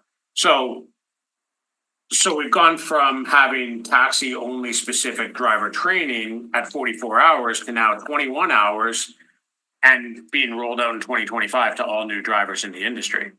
Including PTP. Including PTPs. So Councillor Eady's question though is well taken though, because there are some things that have been done in the past, but we still need to keep our eye on that. And that's what we're doing. So we continue to move the building cultural competency training that all drivers have to do. We had 2024 was the first full year that was in place, and had over 1,300 drivers trained. In 2025, we're setting targets for companies to have minimum standards of their drivers throughout the year hit those points. Part of it is that we can only offer so many sessions and get so many people through because the training is being done through Indigenous relations in the Indigenous community in Winnipeg. But again, it's about making everybody play by the same set of rules, right? And moving in those directions. There's in every industry, there's always competition on price. There's always competition on niche markets and market share. And I think it's not necessarily unfair for us to be in the middle of pieces of it, but also for us to be aware of what's going on. Taxis have the ability to operate on a price model if they want. We set a maximum fare schedule that regulates distance and time and that's so they have a known piece, but they can offer discounts to that. They can do that. The thing is that when PTP companies offer those discounts like that, they are actually taking the money out of their own pocket. They're actually giving the driver the full amount. So the driver's still getting it. They're taking a loss on it. And that's if that's their business. They're trying to kill the competition. You know what? Where's the regulation on that? What about the driver and vehicle licensing regime? Like, tell us about that. That's gonna level They the playing sucked all that field, money out of isn't it? Canada and now they're giving it back. Whatever. Anyway. But one thing I want to say as well is we have to remember that the taxi industry is there, I'll call it more full-time, like they're available to the community, right? To Winnipeggers, whereas if someone's driving a PTP, it's a side thing, right? Yeah, but you could argue they're available full-time too. To some degree, there's I would say there's a large number, probably an equal number of vehicles on the PTP side that are full-time. There's a lot of drivers who do that on a full-time basis. That is their job. They might drive as a rideshare driver. Though it's probably not equal. They probably have some. Well, when I think from a vehicle standpoint, so the difference is that the average there's generally a 1-to-1 relationship on the rideshare side, right? So one driver drives one, that's PTP, yes. One driver drives one vehicle. So you're driving your own personal vehicle. Whereas on the taxi side, it's a commercial vehicle. It's treated as a commercial vehicle by everybody. And that's why it also has a different insurance rating to some degree, but it's run 24/7 generally. So they might have 3, 4, 5 drivers potentially driving that commercial vehicle 24/7. So, I mean, it's really, there are ways to, from my standpoint, there's items that can be competed upon. And those are those niche model pieces.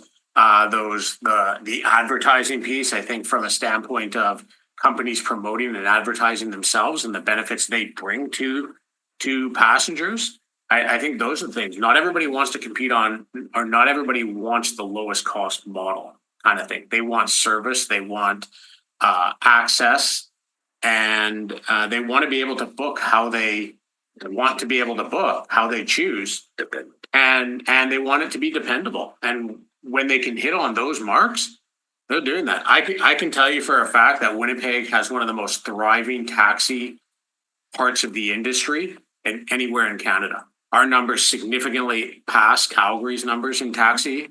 Our numbers are ahead of most cities. We have not, and this is why it's really important to understand the point about market share numbers don't always tell you the full picture. When you go from a 50-50 of a smaller piece of pie to a big piece of pie, somebody's going to have to create that new piece of pie. And that's what's happened. There's people who are taking rideshare now. We do 10 million trips, 27,000 trips a day, each day. There are people who are taking rideshare now who never did it 6 years ago. Well, and the other part of it, 50% discount. the other part of it too, I mean, it's. What happens when that ends? It's rideshare for the purposes of traveling destinations, but it's also rideshare for the purpose of food delivery. So they're doing a lot of, whether it's restaurants or whether it's delivery from Walmart or wherever. So, I mean, that's a part of it as well. The PTP. Okay, do you have more to say or I have a question? I have more questions just about, Okay, let me ask my question first. okay. Can you talk to us about the potential driver and vehicle licensing regime in the near future? Yeah, so right now the city licenses taxi drivers, and in 2022 we began licensing we went back to licensing limousine and luxury vehicle drivers. So they're part of the PTP category, but they're kind of a sub part of that. And what we have continued to do, and we've done this since 2018, is we audit the PTP category on their documentation. So in other words, they're responsible for collecting the same documentation that we gather from the taxi drivers. Documentation.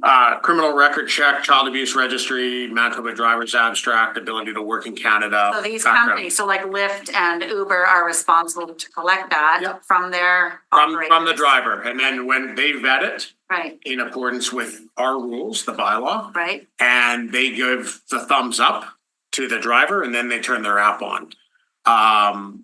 But how do you know then? We get driver lists on a monthly basis from the companies. We go through an audit process, sampling them, and we'll request a certain number of drivers' documentation. So they send that in to us, we And review is it. this accurate reporting and? Yep.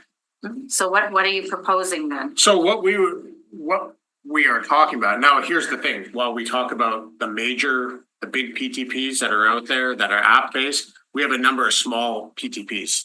A lot of them were they have accessible vans, they have smaller vehicles, that type of thing. Most of them aren't app-based, they're on contracts, they do contract work, but they're still in the category, they're still providing transportation. And we find with them, more specifically than the big companies, that there are deficiencies in drivers being up to date on their documentation. Accountability on your reporting. Well, Right. somebody who's ejected from In the knowing room. the standard or the PTP industry, they're the ones who are operating under the PTP, is that? Well, what it is no, they're just, when we changed over from the taxi cab board in 2018, kind of because you probably understand it better than most people being at the taxi cab board, is that there was the handy van category there. They weren't taxis, they were kind of quasi vehicles. We basically said any non-metered vehicle is a PTP. So that encompasses the app-based ride sharing, those accessible vehicles, that type of thing. So what we're seeing is that on that accountability side, our job is to educate them, work with them, try to get them there, but we're still seeing that there's deficiencies. And the only way to 100% level the playing field in licensing is to say, we have one authority, do all the licensing and all the vetting.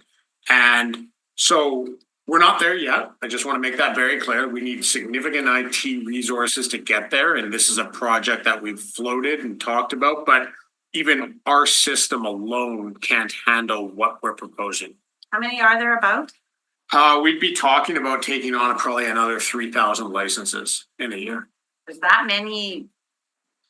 Really? across the PTP category. Well, we have about 2,000 taxi drivers. Yeah. We have about 5,000 to 5,000 drivers working in this industry, making a living there or extra money. So that's what we're going to. That's what we'd be looking at, and that way we have visibility on every vehicle. The only way to get into the industry would be to be signed off by the city, whether we issue a formal license or a digital license or whatever we're going to look at. But it's that's kind of what we're looking at. It's probably more of a late 2026 we'd be making, considering getting a regime in place for something into 2027. There's going to be consultation and lead time and everything like that. But this has no impact to the taxi side. They're already doing this. They've been doing this for years and they The know. larger firms sound like they're doing a good, moderately good job on it. They're doing a moderately good job. This is not new though. There are cities who already do this. Calgary has been doing this for years, like And this. why the change? Sorry. Moving in that, continuing to move in that direction Leveling. of leveling, but also, the one way that we can assure the general public that everybody has been 100% background checked to the standards when they got their license and on a yearly basis is by us doing it. My staff is trained to do it. They know what to Why look are we for. doing this sooner? Technology. Technology, we don't have the IT resources to do it. Our database system that licenses is not capable of handling this right now. It's old. It needs updating and that's being worked on. I'm not saying it's not.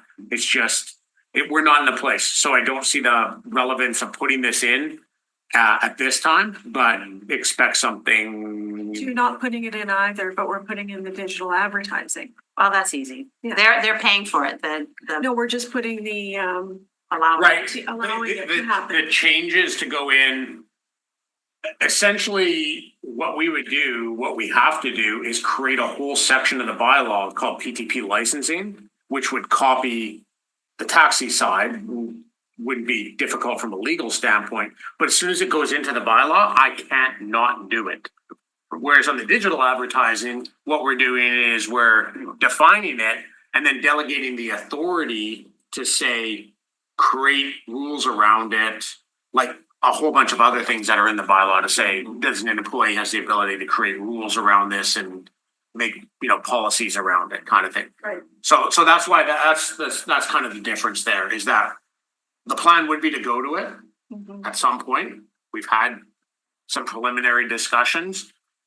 We've talked to Calgary. We work with Calgary all the time. We will continue to talk to them as we start to build on this and find out what works for them and what doesn't. And I know it's a technology piece. It's heavy technology, but What's the high level feeling from the PTP industry? I know there was a media article recently.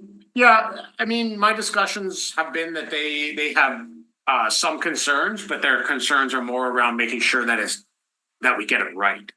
And I don't wanna roll it out only to have to, Track. tweak it a ton. We're gonna always constantly making changes to it. But yeah, that's why I say we're just not there yet. I'd rather take the time over the next, 6, 8, 12 months, whatever that is, and figure out how to make this work. And then bring it back to council with hey, this is our plan and this is how it's going to work properly for the future. Just on that, so you're saying, when it transferred over, there was all those handy van, whatever you want to call them. But essentially, they're being dispatched now through our new accessibility, whatever, what is it? The wave, some are, but they still have their own contracts. Yeah, those are, they're contracts. Yeah, so the thing Whoever about, they're contracting with would probably be asking them for all the stuff you need to know that you've got a qualified. not necessarily, Counselor, they kind of, like a lot of other agencies, pass the buck. Basically say, well, if the city says you have to have it, then you must have it. And we've experienced that a few times with a few government-linked organizations, I'll say, where they basically said, well, we don't ask for anything because we assume that you're vetting it. So we're saying, well, we're not necessarily unless we catch it in this case. So, But the wave has brought in a structure that gives you a little more feel into that, right? So for sure. yeah, For which sure. I think is great. Yeah. Okay. Yeah. And if we're overseeing it, even though it's provincial, like we do have an obligation if we're overseeing it to. Well, for sure. What's provincial? What? Well, so No, as they exempted on this, Madam Chairperson. No, but so for as an example, like, Not for- family services and housing, Department of Families, WRHA, school divisions, all have contracts with taxi companies to provide service, especially on the accessible side. And they basically say, like, they write into their contract, must comply with City of Winnipeg bylaws. And Right? we have to follow up on that. So it's our responsibility as the regulator, as the licensor, to make sure that they're in On awarding the compliance. contracts. Right. And we talk to them. We talk to the school division. We talk to WRHA. We're linked in with them, so it's not like everybody's working in silos, but they're relying on us as much as we're relying on them to, provide proper reporting and proper payment to the, companies. Excellent. Okay. Just on there's new fines for so the officers that are out there, I would call it policing the traditional industry. Yep. You've added some new violations, or is it? Yeah, so there's a handful that we're removing. So these are Municipal Bylaw Enforcement Act fines. There's a handful that we're removing, because they simply don't apply anymore, or we've revised them and so legal's advised that they need to come out of the fine schedule. We're adding some new ones, and some of those have to do with some of the changes that we're making.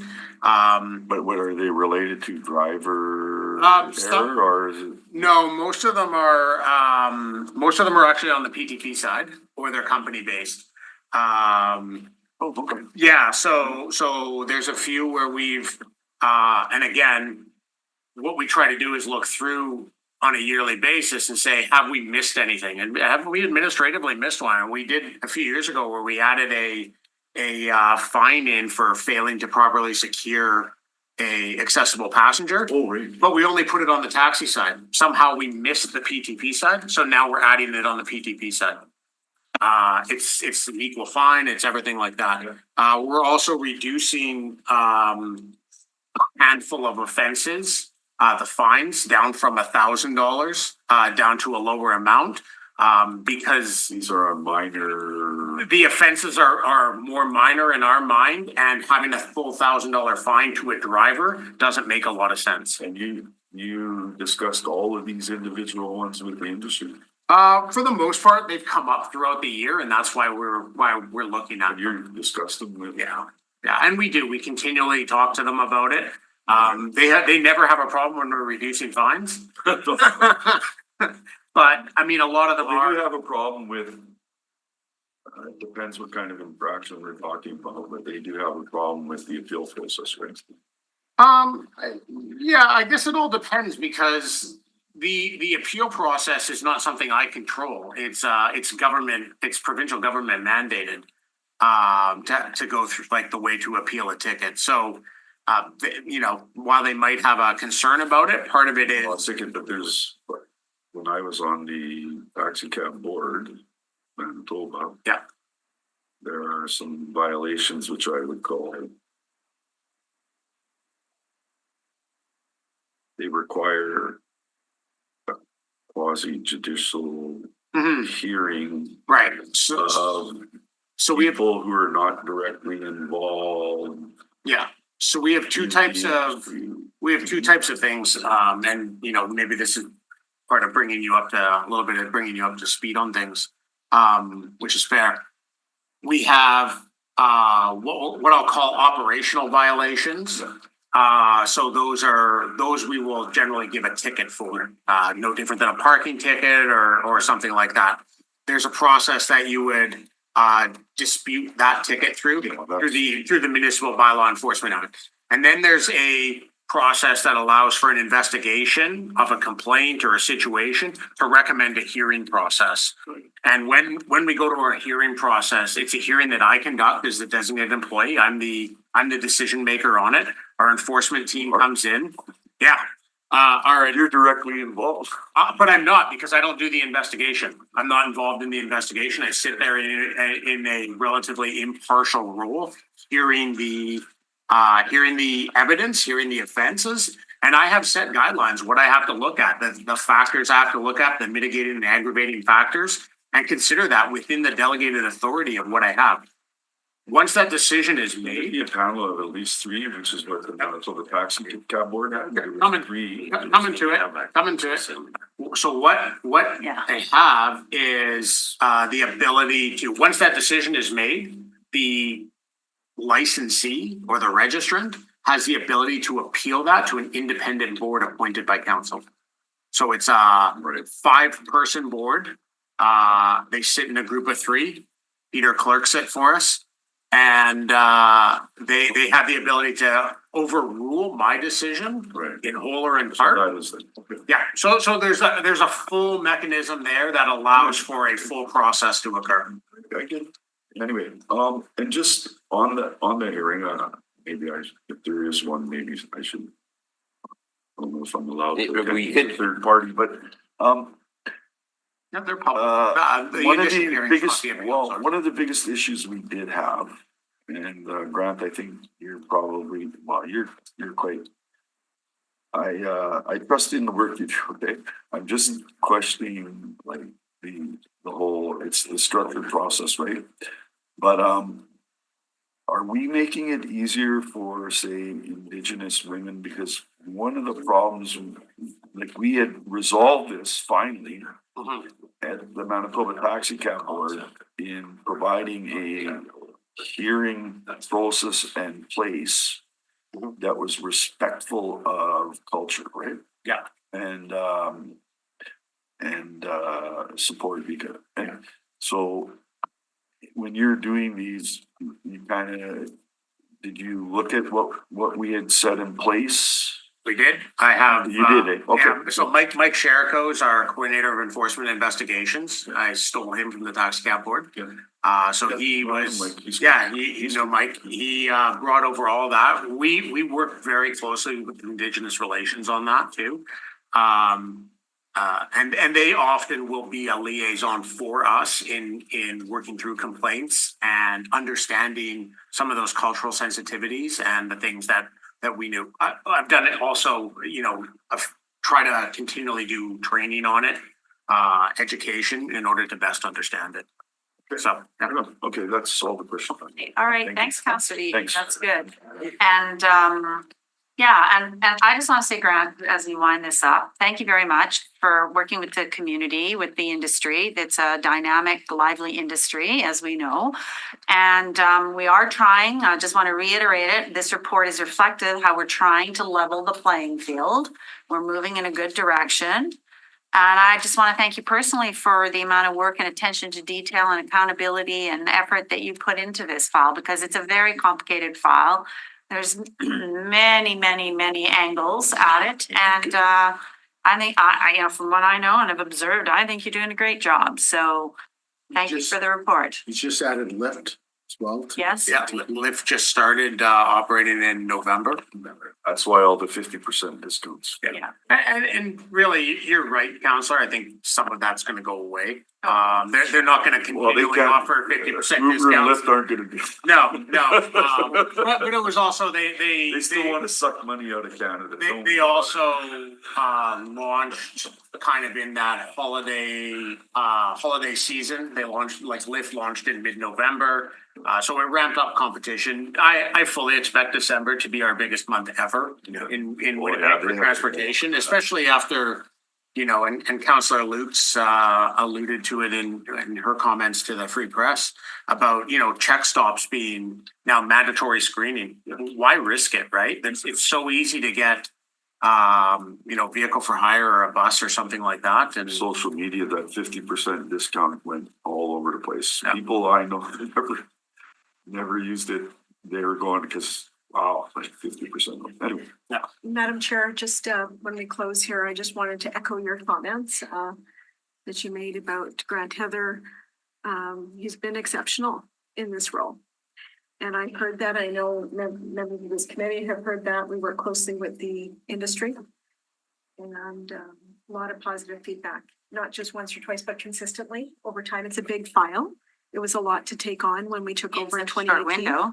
Short window, lots of Drama. interesting aspects to the file, surprises, you know, different viewpoints, boards that change, you know. And you've worked with that also. I agree wholeheartedly with the comments you put on the record. Thank you for your Yeah, work. and Grant, you're I just welcome. I wanted to- I just wanna, echo to that point. I have a fantastic team and we're not at this place without my whole team pulling their weight and doing what we've asked of them and things like that. So I will say as an experience at both levels, Mr. Grant, Mr. Heather, I just want to say you are being here at the head of it and you got a good team. But I have to say, from what I've been listening to on the street and everything, our city-based system now is way better than when it was under the provincial.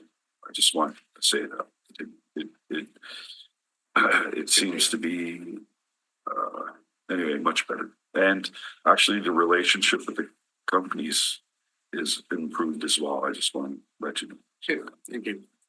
All right, well, let's have a motion here. What's our motion? Our motion is Moving the recommendation of the public service, which is the bylaw changes and their report right. update. Okay, thank you, Councillor Edie. All in favor? Carried. All right. Madam Chair, Yes. if the committee concurs, I'd like to deal with item 11.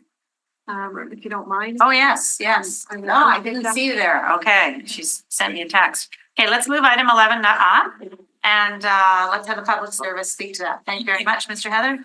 Thank you. Thanks, Grant. Access to a proposed commercial development located on the north side of Inkster Boulevard, west of King Edward Street. Yeah, as per the discussion earlier where Mr. Winthrop presented that he had just sent an email to the public service, which was yesterday, I believe. Our staff received that and we would be requesting a brief layover for that report. I think 30 days is sufficient. 30 days. Yeah, it's just to ensure that we not only address but clarify the ask and put that back into writing. So we're seeking a 30-day layover. Is the requested Okay, 30-day layover is requested. Okay. just on it though? Yep, Councillor Edie. Is this will have the condition thing as Yes, we have to make specified the by wording. Mr. That's- You're considering for 30 Okay. days. Yeah, there's no wording changes today. Okay. We're gonna clarify the wording that's requested by Mr. Winthrop and we'll probably come back with that reassessment with the conditions. I want to know if there's anything consequences or any timeline issues with that site. Oh, right. Because we had a We just quite a extended. robust discussion at community committee before. I had missed the meeting last summer when we initially discussed this file. So I'm just wondering if there's anything in terms of what's planned for the site or any. When you say plan for the site, are you referring to Mr. Winthrop? We just gave him an extension of time. Yeah, Yeah, we're, there's an extension of time at community committee. So the 1 month layover. yeah, It's a 1 month That's it. layover Yeah. we're looking for. yeah, that's it. Should be okay. And I can, just so the committee sees and you don't see it on camera, but Mr. Winthrop, I approached him and informed him of that direction prior to requesting this as well. That's what I was looking for. Okay.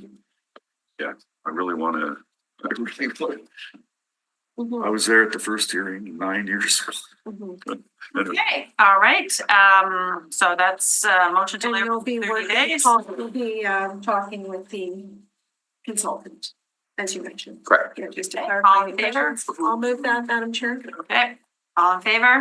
Carried. All right, moving right along here. Verbal report. Okay, yeah, there is something exciting actually, right? Anytime I know in the news or the media lately with construction projects and we're always hearing about delays and cost overruns, but right now with the Portage and Main verbal update and the opening, working towards the opening for July 1st, 2025 target date, things are going very well. Project's currently on schedule and on budget and the contractor work that's been going on is progressing well as you could see. If anybody's been at the intersection, you can see the barriers are coming down, street lighting and signals are being removed. temporary street lighting and signals are being installed at multiple locations. And the one thing that was probably the biggest concern from the committee at the time was the traffic management plan. And to date, based on what we're getting for feedback, it's been relatively positive. We're not seeing what I think in theory everybody anticipated was going to be huge, massive delays with the lanes, 2 lanes being open in all directions in that, and then the loss of the Portage East turn. There was many concerns, and so far those have all been being managed. So kudos to our traffic management team and what the numbers were telling them and what they put together seems to be working well. So when you look at the actual intersection itself, you can see that, say, for example, the southwest corner, 200 Portage Avenue, we have the barriers were removed there, the concrete barriers. And again, the flagpoles and signs were removed on that. The sidewalk was demolished as well. There is a couple of street lights and a signal that remain that are currently being worked on for removal. I think those should be done in the next few days. And again, completion with the temporary signals and street lighting, which you'll see going on. It's not a quadrant by quadrant repair. There's areas of demolition and lighting improvements or movements at each area. The 201 Portage, which is the northwest corner, currently has the barriers and sidewalk being demolished. If you were there yesterday or this morning, you would see that that demolition has been occurring. So again, it's like we're down to only a couple barriers left right now as we see it. Site fencing was installed at all locations, but on the northeast side there, 365 Main, and the southeast side, 335 Main, the old Bank of Montreal MMF building. You have that fencing all installed there. And again, there was some temporary street lighting work that's being conducted at the northeast corner. The one piece on 335 Main with the work at the stairwell, there's the stairwell on the southeast side. Because there's a requirement to close that off during construction, there's a requirement to install fire safety automatic door controls. It's all part of the fire safety plan. And those controls have been ordered. So that was something that's kind of been essentially an add-on to the project. And so those were ordered before Christmas. There could be a risk that those door controls, there's something that's not available directly here. So we have a 4 to 6 week timeline from when they were ordered in December. So there could be a risk about if those door controls don't arrive on time.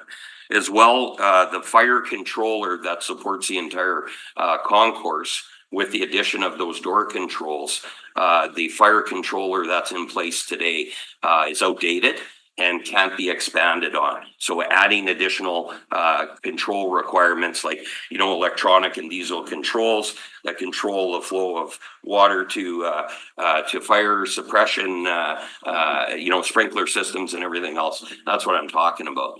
And so that controller, we need to replace that controller as well, because it's outdated and it can't handle any more capacity. So that's going to cost us an additional 30 to 40 grand. Kind of that's our estimate right now. Is that currently in the concourse? Yeah. But the door controls are at 335. The controller itself, that's a concourse control. And so, yeah, that's really the update. And like I said, if you've been at the intersection, you can see the largest concerns from the community right now as of today.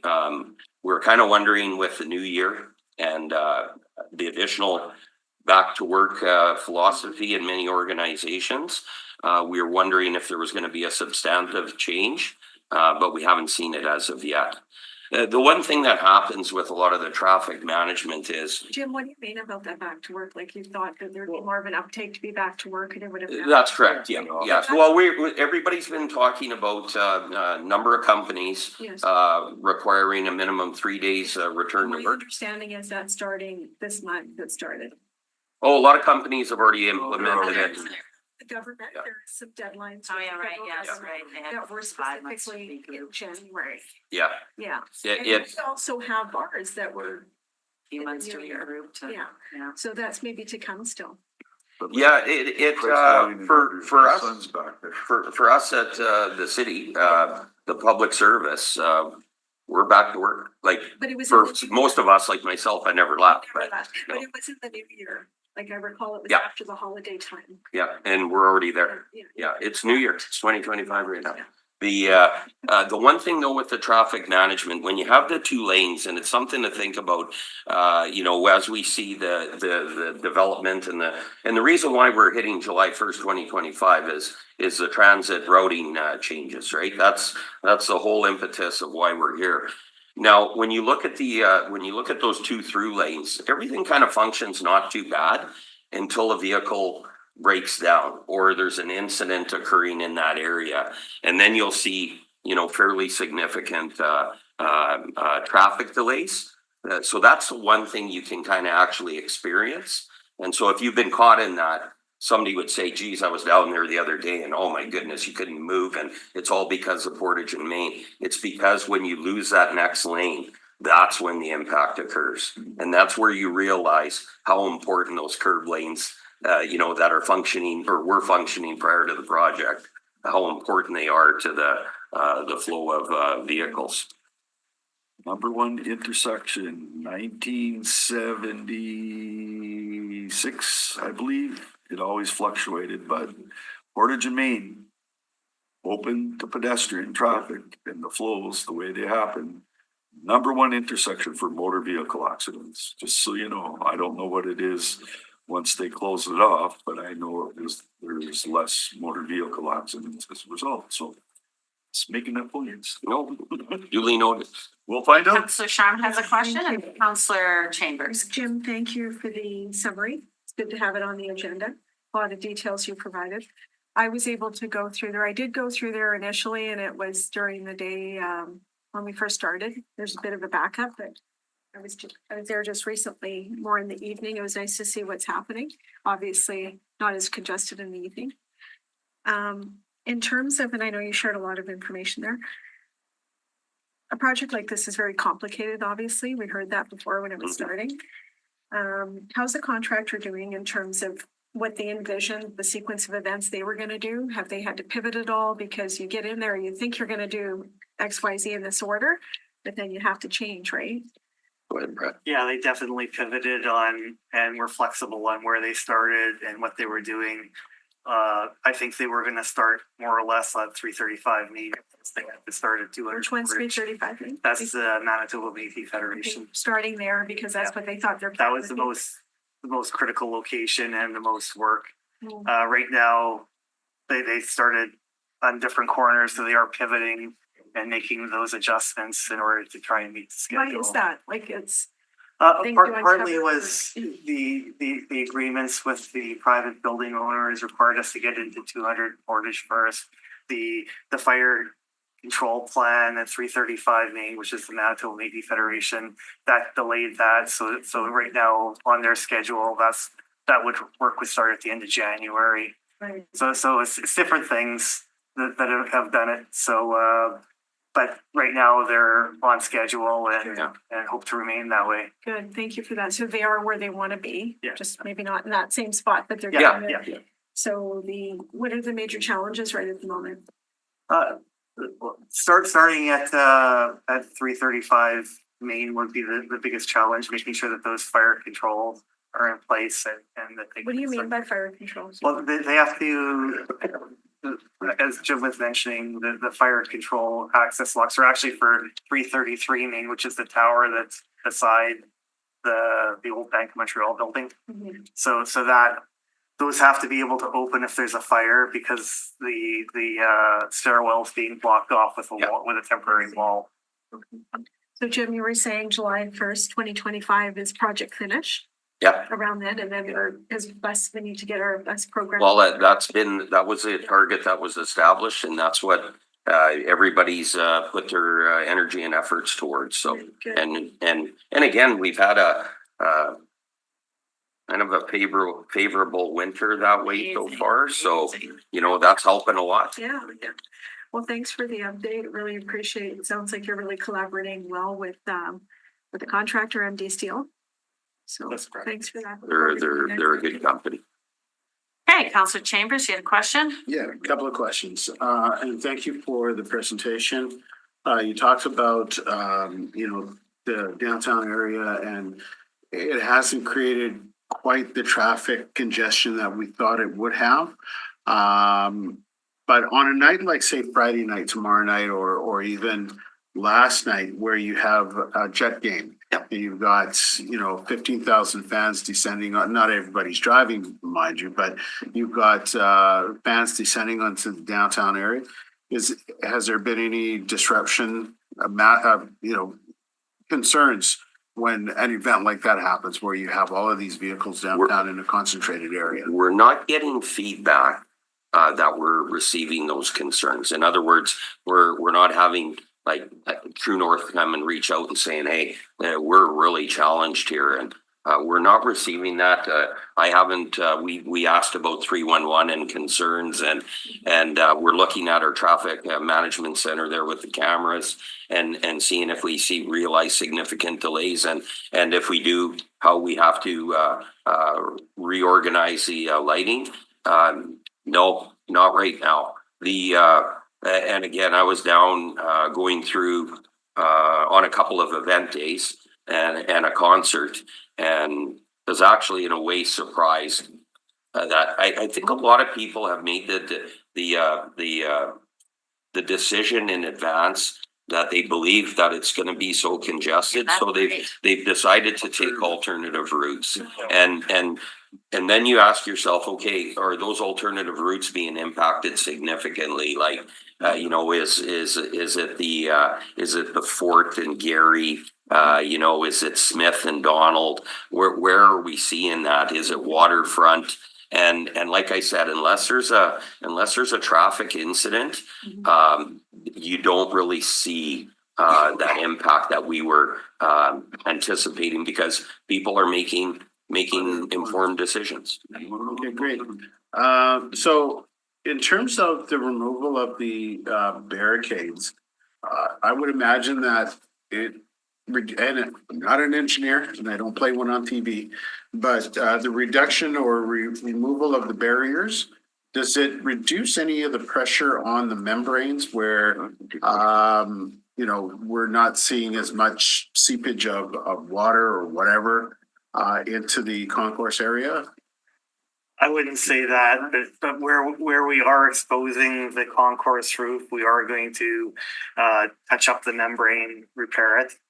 So far, the 200 Portage one, which is the southwest corner, it doesn't. There isn't much of the concourse exposed from that one, so there isn't even much to do there.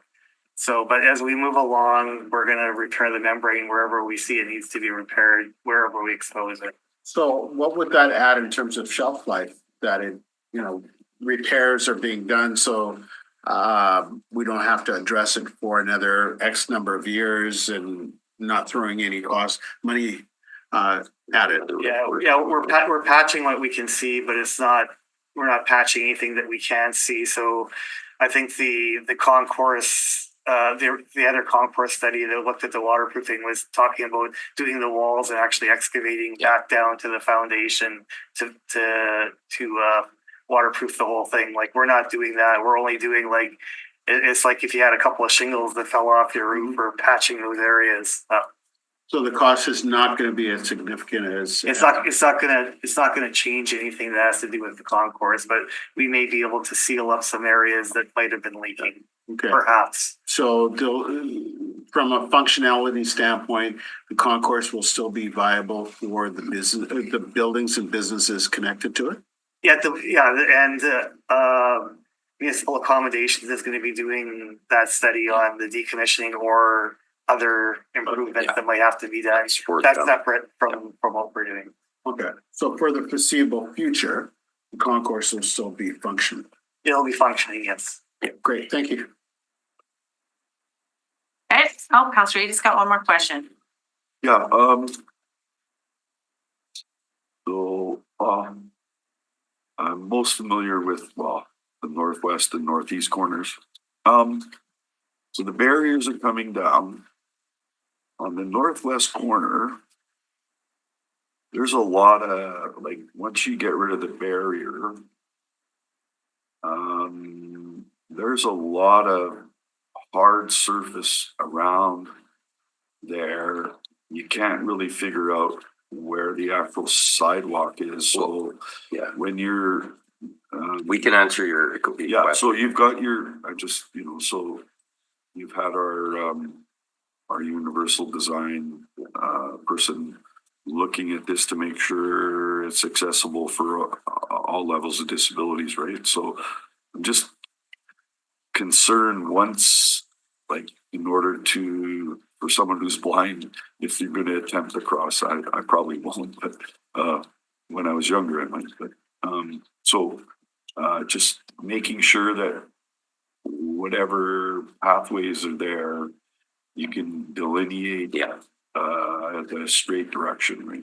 Yeah, we'll have those delineations locked in. They're in the design. We'll have the tactile warning strips at the intersections where the crossings are. So it'll be all designed. It's all designed for accessibility. Yeah, just aligning yourself. It's quite a loud, noisy, the wind's blowing. Yeah. People who are blind are good. Yeah. It's very helpful. I mean, thanks. I just wanted to just confirm that because, like, there's a lot of hard surface around the Richardson building there too. Yeah. So, okay. Good work. Let's do the stay away snow dance so that we don't have to deal with snow. I know, touch wood. Okay, so let's move on to the next item here. Now, You gotta receive it. oh yes, sorry. Motion to receive it as information. All in favor? Carried. Okay, so listen, what time is it here? It's 11:56. So we don't Let's plow have that through. many left. Yeah, let's plow. We just hammer it through? Let's keep going. Yeah, okay, great. I got my. Thanks, Brad. Oh, good. Okay, great. All right. Now he's leaving, but I guess you know the answer to a question I have later. Okay, so item number 6, contribution agreement with City Winnipeg and Manitoba Recreational Trails Association for the Northwest Hydro Corridor Phase 2 construction project. Let's get it done. Get it done. All right. All right. Mr. Patman. So, yeah. Thank you, David Patman, Manager of Transportation. So this report talks about the Northwest Hydro Corridor Phase 2 project. This is a contribution agreement between the city and Manitoba Recreational Trails Association. Yep. They want to give us $330,000 towards the project. We'll take it. We want to accept Did it. we apply? I don't know the details of how this came about, but they've made on projects in the past, they've provided resources to us, and this continues that process. Well, this one, they did the first phase too. Yeah. Okay, but it's like, do we have someone applying to these outlets for funding? Because Yeah, this money exists, it's ready to be accepted, we just have to write this report says that we want to accept it. But Yeah. I'm just, I guess I just often worry that we're not applying to enough federal programs and like, we don't seem to have a applier person that does this. This is a provincial, is it, or? This is provincial. Yeah. Yeah, the community doesn't have appliers. For offline discussion, there perhaps is room for improvement on that process to, go after as many of these as possible. We tried to, like, what happens often is that the process to communicate to the city, like to the council, doesn't align well with getting the things into the Well, that's process. debatable Well, sometimes. the chair, a lot of grant programs, some of them are not for a municipality to Yeah, I know. to that. receive. So Yeah. when the Trails Association reaches out, Sure. there's areas where they have the opportunity. And then and then work with a municipality to get that done. Well, So, and they're deciding the priority, not the city. you know, the ATAC group there would be involved in some of those discussions. So if there was opportunities, that would be discussed at Collaborative, ATAC. it's a collaborative approach. So the recommendation is to receive story. Well, Counselor, or, David was still in the middle of his presentation. No, I was close to being wrapped up, and we are working right now to get the second phase off the ground. We have to still get the go-ahead, the sort of the blessing of Manitoba Hydro, because it is their corridor. They worked with us previously on the first phase, and at the end of that, there was a ribbon cutting, and they said that they're super supportive of this type of project. We're just trying to go through that same process now on the second phase. And there's lots of different levels within Manitoba Hydro that all have to be on the same page on this. So we're working to get that done. Hopefully we will have the green light very shortly, and we'll be able to move forward with this year and next. Can you just so I can look it up on the map? Can you just give us the sections? Yeah. Just quickly on the. Do you want me to? I know. This is improved from the first. I know the area at the back of my hand, but there's two components, right, These Dave? streets. Yeah, so you have, again, you've got Leela to Church, and then you have Church to Selkirk essentially. Leela to Church. Well, Church Yeah, to. and then Leela Avenue to Dalen Marshall Gate. That's the new So, phase. so beside the Seven Oaks Hospital and the Seven Oaks facility, you'll see a crossing there taking you to Amber Gates, the new community. And I use it, and I drive this area and I walk this area every day. So it's the challenges, a few of the challenges is that getting that access to Amber Gates, right? And then the other piece is probably the most important piece with any of our work on these corridors is the hydro agreements. And, Yeah. and as we know, they're not currently not treating the corridors as a templated agreement. So we've already completed a hydro agreement for the use of what we constructed on the corridor.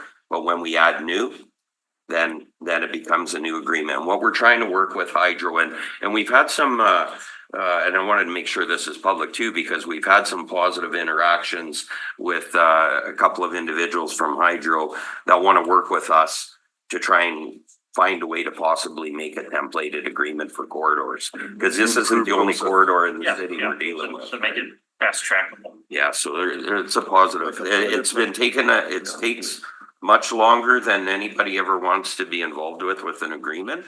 But we are getting some positive support there. So what's the piece you're missing? The ones that we identified. So the first segment of the corridor went from Leela to Church. Right. Yeah. The next segment that we're talking about here is two pieces. One goes from Church to Selkirk, so on the south side, Yeah. and the other goes from Leela to Dalen Marshall Gate Park on the north Two side. wards. So that's a new Yeah, application. Yeah. So we're taking a trail and we're extending it Three north wards. and extending south. Three words. It's Yeah. 3 wards. Church is in my ward. Yeah. Thank Nope. you very much. Got it. So, good. Can I jump in or you?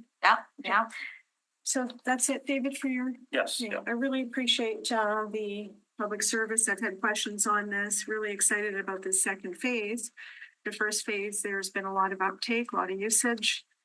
And folks didn't really know how they were going to interact with the first leg because we do have cycling deficit, Madam Chair. You know that. You knew that before you were chair 20 of this years. committee and you've talked In your about it. area. So we really need to get this done sooner than later. And I'm a little disappointed about hydro, but I think we're going to get that, continue moving forward on that. Mr. Patman's correct in saying they were really excited at the sod turning and at the opening. So we need to make sure that we do next steps with them. I'd like to see this, 25, 26 target construction. I think that was always the plan. So we should still move towards that. The deficit, like we have a deficit in cycling infrastructure in the north. And so and there's other gaps we need to look at as well. Well, through the chair, Counselor, the important thing is to finish a lake so it has a purpose. And so you don't start on a new lake somewhere else and have a piece that's not connected to anything. Yeah.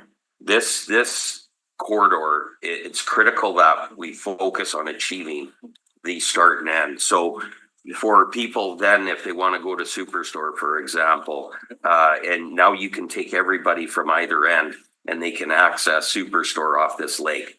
And right now you can only do it from Church to Leela. That's right. Right. So it's one of the things I've seen a lot of times with the city and the ward distribution is we're doing pieces of a corridor that we should focus on completing a corridor first, regardless of which wards it's in, and then work on the next ones based on the area, based on the amount of people that would potentially utilize that, because that's where we're going to see the growth in the use of cycling and walking and running and rollerblading and everything that goes on these.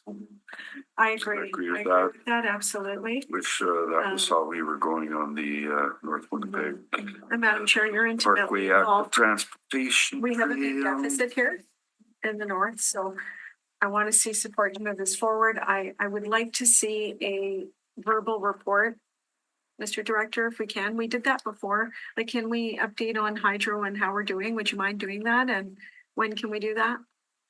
Because I feel like we've, You know, the one thing is that if there's any delays or any impacts, we'll make sure I'll reach out to you. And if it needs to be brought to committee, I'll do so. But to ask for a verbal report, like, I'm not sure if there's a value to the community if we're providing. Well, but I'm gonna give you that information anyways. design work on this. I know a lot of it's done. Is that intersection stuff that takes a little bit of time, more time, David? Yeah, I'm waiting on answers on that. We did talk offline, and when I have some information on that, I will pass it on. I believe that it's underway, but there are some details still to be finalized that would need to have input from Hydro. Are we on track to get digging this summer? Sort of. The understanding I have from talking with the AT branch is that yes, we are on track to get this Can done. you say that again? I'm talking with the AT branch of Public Works Transportation. They've said that they are on track. They think that they do anticipate proceeding with this summer. So sod turning this summer, that's what you're saying? Yes, Oh, great. it is contingent on the agreement with Hydro. Thank you. Okay, Okay. all right. Well, good update on that, on the public record. Thank you. And I like your templating idea. That's needed. Well, we have a lot of people involved that are trying to achieve this goal and have been for a while. And again, that's what we're working towards. We believe we have Hydro participation in that discussion, which is important, as obviously, and we'll work it out. Okay. Okay, Well, with that, I'll move this report. I'll concur in the recommendation of the public service, Madam Chair. okay. All in favor? Aye. Carried. Moving right along here, Okay. train folk. Yes, this next project is quite complex and there's a lot of history to it. It's got a lot of moving parts, and so I'm sure you'll have many questions. So I'll try and give you in a nutshell what's happening with this. You're probably all familiar with the infill development on Marion, the large redevelopment of the stockyards there. The water tower. Yep, that whole area. During the review by the public service, the emergency services expressed some concerns about access for emergency vehicles in and out of the site because of there's a number of train tracks in that area, and if there's a number of trains that might move through at the same time, they could block access, and that would be an issue if there was an emergency to deal with. The developer and the consultants reached out to the company called TrainFo, which makes a train sensor system that is used throughout North America. It's a very young company. They've been trying this out in a number of different cities. They have a system that detects the trains as they roll towards a crossing, and they can provide information on how long that train will be blocking any given level crossing. And so it's actually quite interesting that this is a Winnipeg-based company, and they actually worked with the city a couple of years ago, actually a number of years ago now, back in 2000, when the company was just a fledgling company. They set up these sensors at a number of locations within Winnipeg to use as a test bed, test out the equipment, get it working before they expanded and started providing these systems to other cities throughout North America. So that was a trial system. It sort of was used as a trial. It's sort of gone unused for several years now, because it's not just the sensors, it's also the computer logic, the smarts that's behind that captures that data and processes it. We haven't been making use of that system. But TrainFo was in touch with the developers at the site and have suggested that what if we use the TrainFo system to share information on the rail, on the crossings at the Marion site. That information is shared with the city, with the public service, with the TMC that transportation uses, but also with emergency services. So when emergency services is dispatching the emergency equipment like ambulances or fire trucks, they can use the knowledge they have of where the trains are at any given point to route the emergency vehicles around the trains, or send them from a different dispatch point, like from one station versus another station. TrainFo said, instead of just doing that for that one location in Marion, like just in that real little area, we'll provide a system to the city that covers all the rail crossings in the city. So not is it all of them or? all of them. You're sure it's all the rail crossings in the city? They already have it set. They already have a lot of those detectors already in place. Yeah. So they're using the ones they already have, plus installing the additional ones they need to complete the system for the city. So Entire city. Entire city. There's Crossings. 168 crossings? I think it's actually more than that, more like around 200. It's over 200. Yeah, 230, something Because I like that. think they're on the radio, not talking about all, but just select ones. But The thing is, you don't need to censor every single location to know if the train is oh, sure, okay. at one point, Yeah, it's gonna be at the yeah. next point, because the trains don't jump and move Got it. around. So you can, as you collect the data over days and weeks and months, you see the patterns that emerge within the city. And they've been doing that. They've got some of that information from Winnipeg.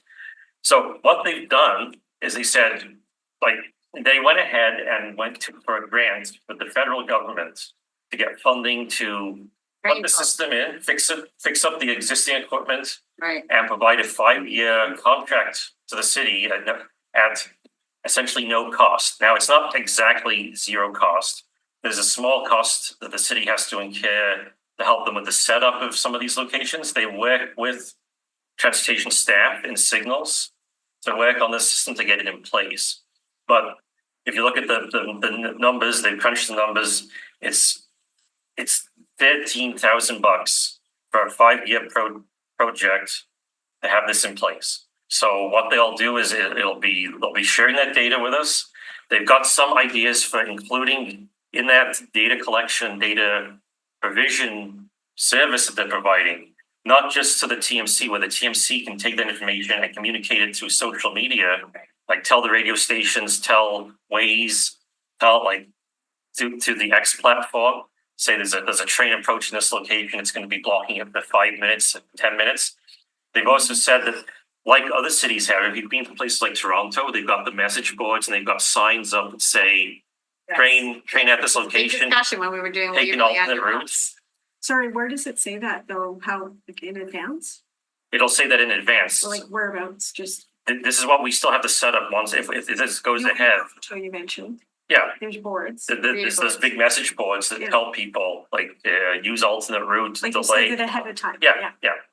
We want to explore something like that with TrainFo, and the resources that we have for this program include resources set aside for something like that. For screens. It might be screens. Or It might be. billboards, It might be a sign with a light that says if this light is flashing, Yeah. then this location is busy. Lights flashing. Yeah, taxis. use alternate route. And we Taxis, talked about that a couple of taxis, times with, like this is intelligent transportation systems. It's a technology that's been like, it's a couple of decades old. Yeah. Hasn't really been used in Winnipeg very much, but we think that No, this it's is. not a couple decades. Yeah. Trainfo? No, the ITS technology, Oh. we ITS think has always been around a for variety years. of.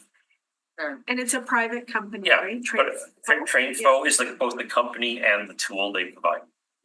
So, Okay, back to the data part. That was Yeah. gonna be my question. So the data part, like, they're gonna give us X amount of data that we will dump into the TMC, yeah. TMC.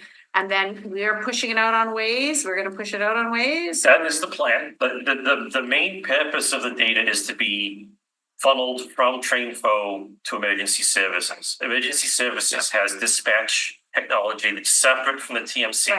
Right. But the same flow of Yeah. information, the same pipe Sure. of that information Sure. can be shared with the TMC, and we can get that information out to the public so they know about where trains are and they can plan around them. Because what is the fire paramedics using now with the light changing? They're using that. okay? That's a different Preempt. technology, but yeah, Right. the idea is preemption, that they can Right. change And they're a using traffic that light. now, right? That's in its early stages, that's what, yeah. I think there's still, they did do a trial on it, I don't know how Yeah, far on that that's what trial is, that's they did. slightly like, transportation is a stakeholder in that, but Got not running that show. Okay. But this is a similar type of technology that improves, like by knowing about what's on your network, you can be smarter about the decision making you're doing. So to get back to this story, this Trainfo company applied to the federal government for a grant for this system to go in place. We sort of said we're not opposed to this, but we'll need to approve it through the city. They've got that grant approved, but it's been sitting waiting for this approval process to take place at the city. The public service has had to talk internally with PP&D, with emergency services, with materials management, because this is sort of like a sole source project, and we had to check that there was no alternatives to this. Like would we find a different company that's offering the same thing? And it's no word of a lie, but in talking to different cities outside of Winnipeg that have got this system in place, this is the state of the art. This is the best system to use. You could try and cobble together something yourself, but it wouldn't work as good as this. It's sort of the North American standard now. This company that started in Winnipeg is now using the system all over North America. Trainfo folks, where are they from? They're based in Winnipeg, actually. Yes, that. Gareth Rempel still. Yeah, got it. Consider we're a transportation hub. There you go. Yeah. So this system will have multiple benefits, not just within the Marion development, that they have sort of initiated it, got us thinking about this, because this wasn't on our to-do list to do this. And that's why this is kind of unusual, is that this developer and Trainfo got together, brought this to us and said, would you consider using this? So we're open to it. We'd like to take a stab at it. We should note that after that first 5 years is done, there's a contract to continue to use the service. The Trainfo company works by selling this as a service to people, like as a subscription service. We would have to find resources in the long run to use it.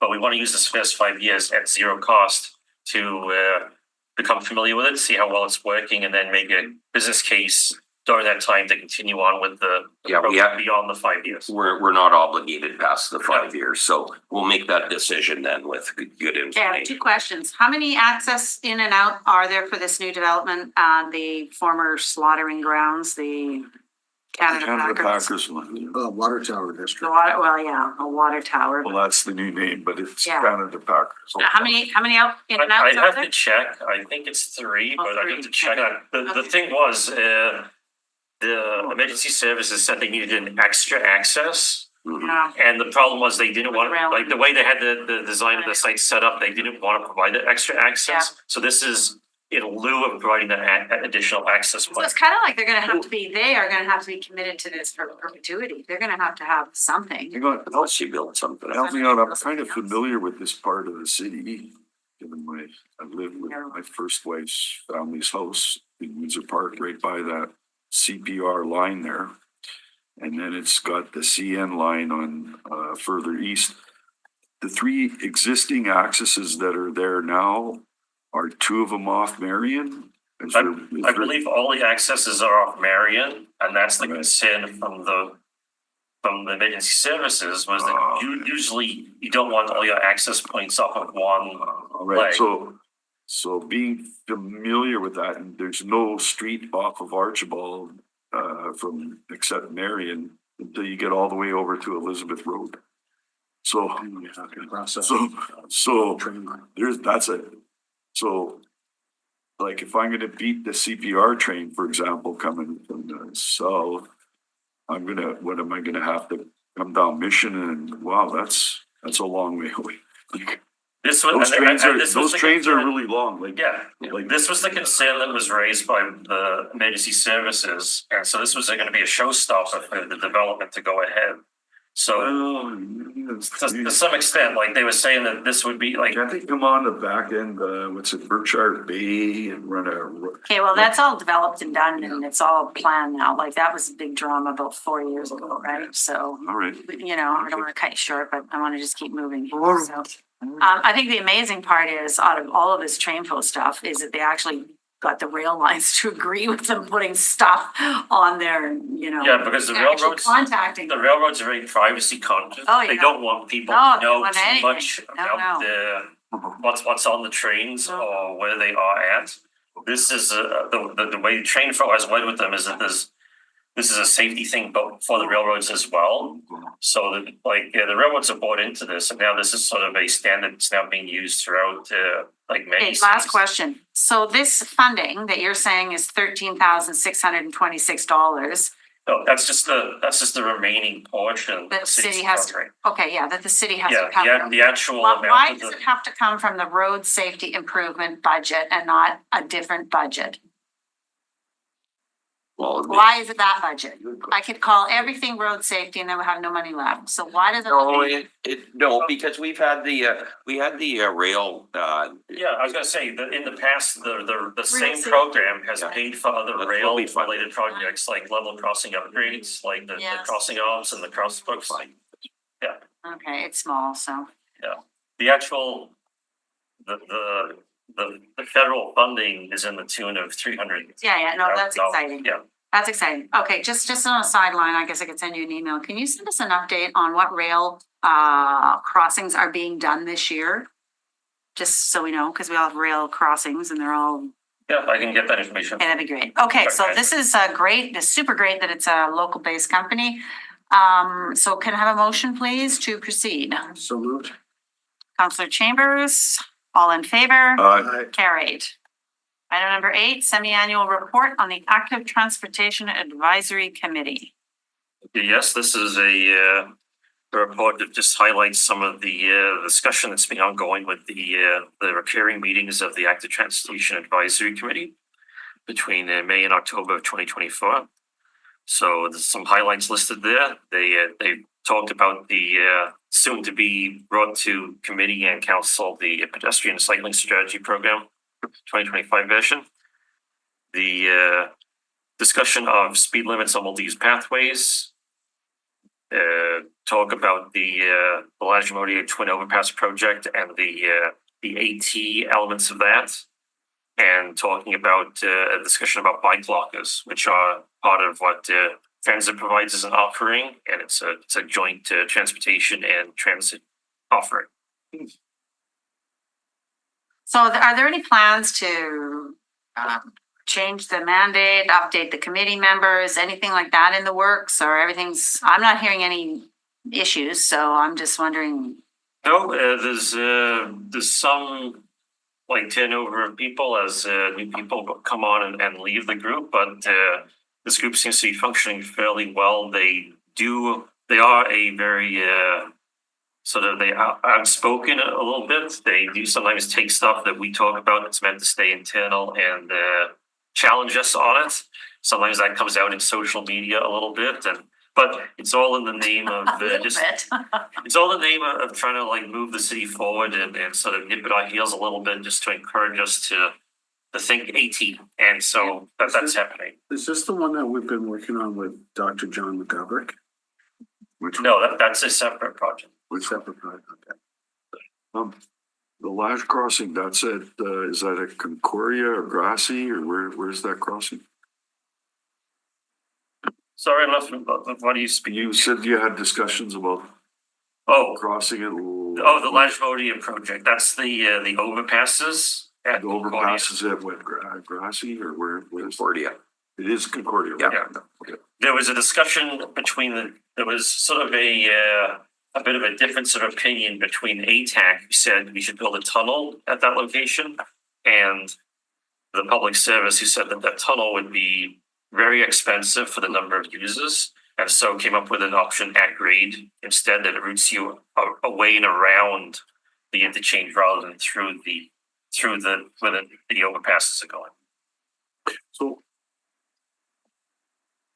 Just on that though, like, Water and Waste has been using, like, there's new tunneling technology that actually made it much cheaper than they expected in the Jefferson CSO, where they had to basically build a tunnel for the big collector pipe to the Red River of land drain into water. When you look at costing that stuff out, are you looking at what the new technology can offer for the? I believe that in talking with the engineering on this, we had a lot of discussion on this.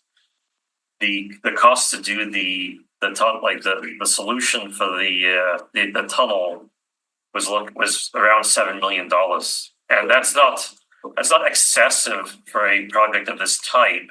It's just limited for the number of users that would use this location. That $7 million would go a long way to building other infrastructure elsewhere. I agree. Yeah. Like on the northwest. Yeah, exactly.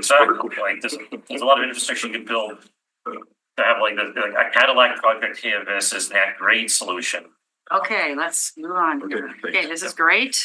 Okay, motion to Move to receive it as receive it as info. All in favor? Aye. Carried. Number 9, pedestrian crossing upgrades at Hazeldale and Watt. This was a layover, correct? Yeah, just asking Or for not? a layover. We, as noted in the Extension.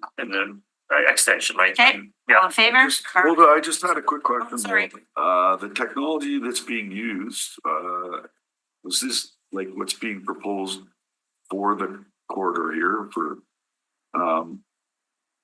is it fully accessible, that type of? Yes, those, if we do go with the RRFB solution, those are accessible. They're fully accessible, Yes. so. They're being used elsewhere in the city with no reported issues on them. will- They are a lower cost than the traditional push button overhead light version These of aren't it. push button? These are not. These are they can be made push button. They can be done just the same sort of they capture you when you pass by the sort Oh, of okay. So technical. that technology, okay. Yeah. So. Does it? We haven't if come up. it's We haven't activated- looked at it yet. If it's activated, will it make noise? It will make noise. Yes. If it's activated? Yes. So you know if you've activated, like, if I'm walking down Watt Street, I don't know it's there, like, what? You know? Yeah, and How do I know if I can use it or not? You know? we will. I will speak to staff and see what information we can pass along to you on the. Yeah, when you come back, on the. when you come yeah. back with the report. that'd be Yes. great. Yep. And like I say, we haven't looked at this location that Tim and what the solution is. It's probably an RRB based on a school, based on if there is the need for it, but it may be a different solution. We still have to look at it, and that's why we're asking for the extension. Great. Okay. So somebody moved it? Oh, I'll move it. Okay, move it. Yep. Okay, all in favor? Aye. Carried. Next report. Okay, so this location here, Grantham Lenard Crosswalk, it was in the news. There was an incident where somebody was hit by a vehicle a fair while ago now, but we talked to them, we talked to the schools, we talked to the area councilor, looking for a solution to try and improve safety in this area. And so we identified 2 main safety issues: people turning and getting frustrated waiting for a gap in traffic, and then just sort of shooting out real quick, whipping out when there's a gap that might not be adequate. And then that's sort of surprising pedestrians crossing at that location. and the fact that there's limited daycare parking in the area. So there's people trying to pick up and drop off people at schools and daycares. And so that creates sort of additional friction during the morning and afternoon pickup points. So looking for a solution, we came up with making some turn restrictions at 7 a.m. to 9 a.m. and 3:30 to 5:30 Monday to Friday, where vehicles going east or west on Grant will not be able to turn onto Lamont. Vehicles going north to south on Lamont will only be able to turn right onto Grant Avenue at the location. And to help with the parking problem, a limit zone will be installed on the north side of Grant Avenue. This is in front of the daycares, and it's anticipated this will lead to fewer pedestrian crossings at Grant, because they'll be closer to where they want to pick up and drop off people. And we aim to put these measures in place in 2025. Is the ward councillor aware? The ward council is very aware. We kept him in the loop. He was very concerned. He helped direct us to people to talk to, so we kept him in the loop throughout the process.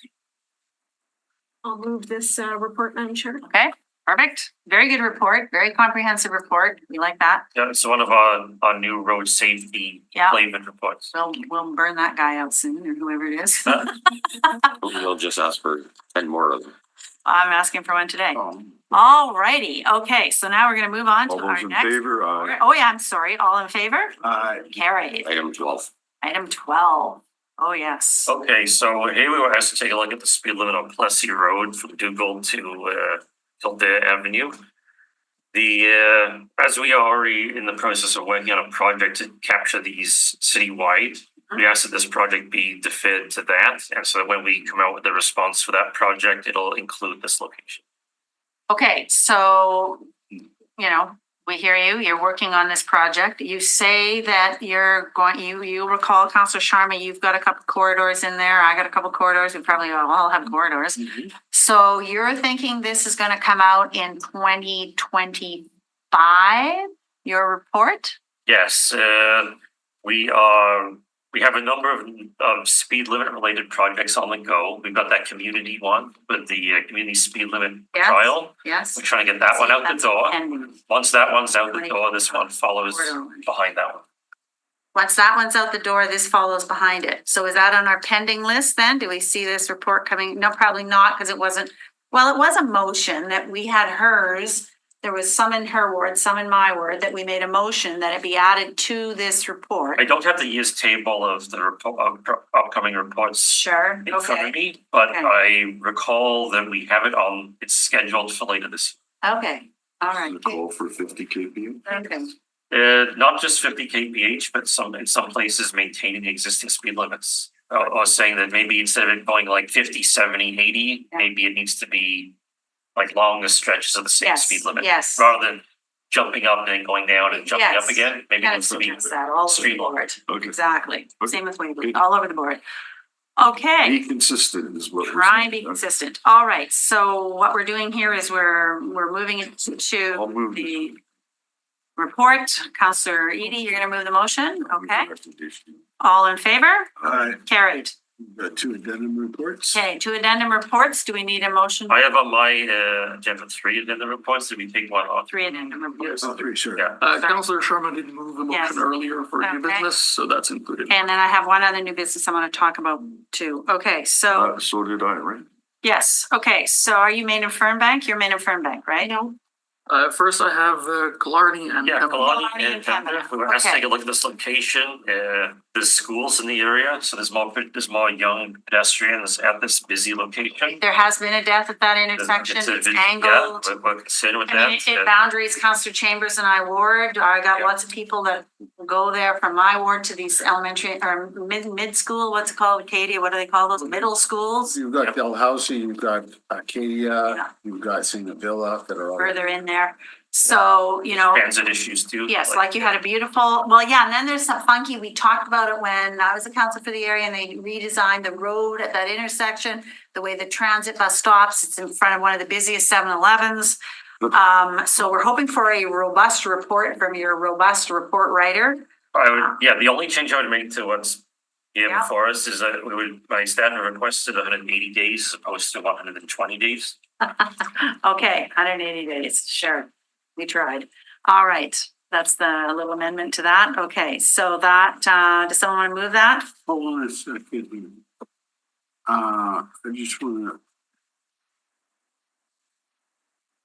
Okay, so Would you study the other side of the road too, right?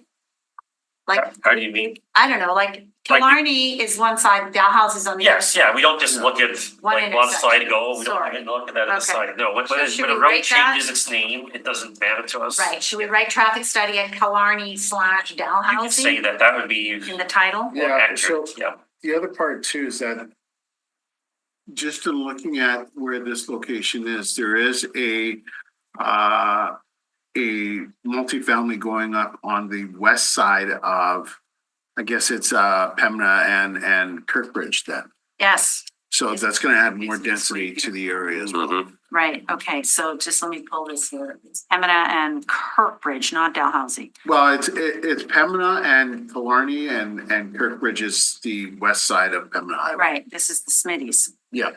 So that behind the Smitties. Yeah. There's Oh, yeah. multifamily Oh, going yeah. up there, so it's just gonna add to density. And then even just a little bit further north, there's a new apartment that's there closer to Kilkenny, Pembina and Kilkenny. Or Beardmore, whatever. Yeah, I think that when, I don't want to sort of It's Kirkbridge and Killarney. modify the report too much from what you, I think the intent is to look not just at the intersection itself, but the area surrounding Area it, surrounding. the logical sort of bound. You don't want to go all the way north into the downtown Yeah, Right. of Pembina, but you want to look at this area, what's context. hot and what's Killarney and what's- Pembina. Yeah. impacting it. Yeah, I think Right. it provides context looking at the area, knowing what all the, and just the fact that it's become, it's a transit corridor, so Yeah, it's it's become a lot an more. active, busy area. Very Yeah. busy. And it's having impact on the pedestrians that are one of the modes using this. So Okay. we will look at the area, we'll probably scope something out. We probably will be talking to the area councilors about it, and we will get something on the go. So should we say then, it is Killarney / Kirkbridge? Pembina intersection. Yeah, Yeah, East west, yeah. all right. In 180 days. Yes. Okay, and Councilor Chambers, you're gonna move that? Yeah, Okay, all in favor? Carried. Okay.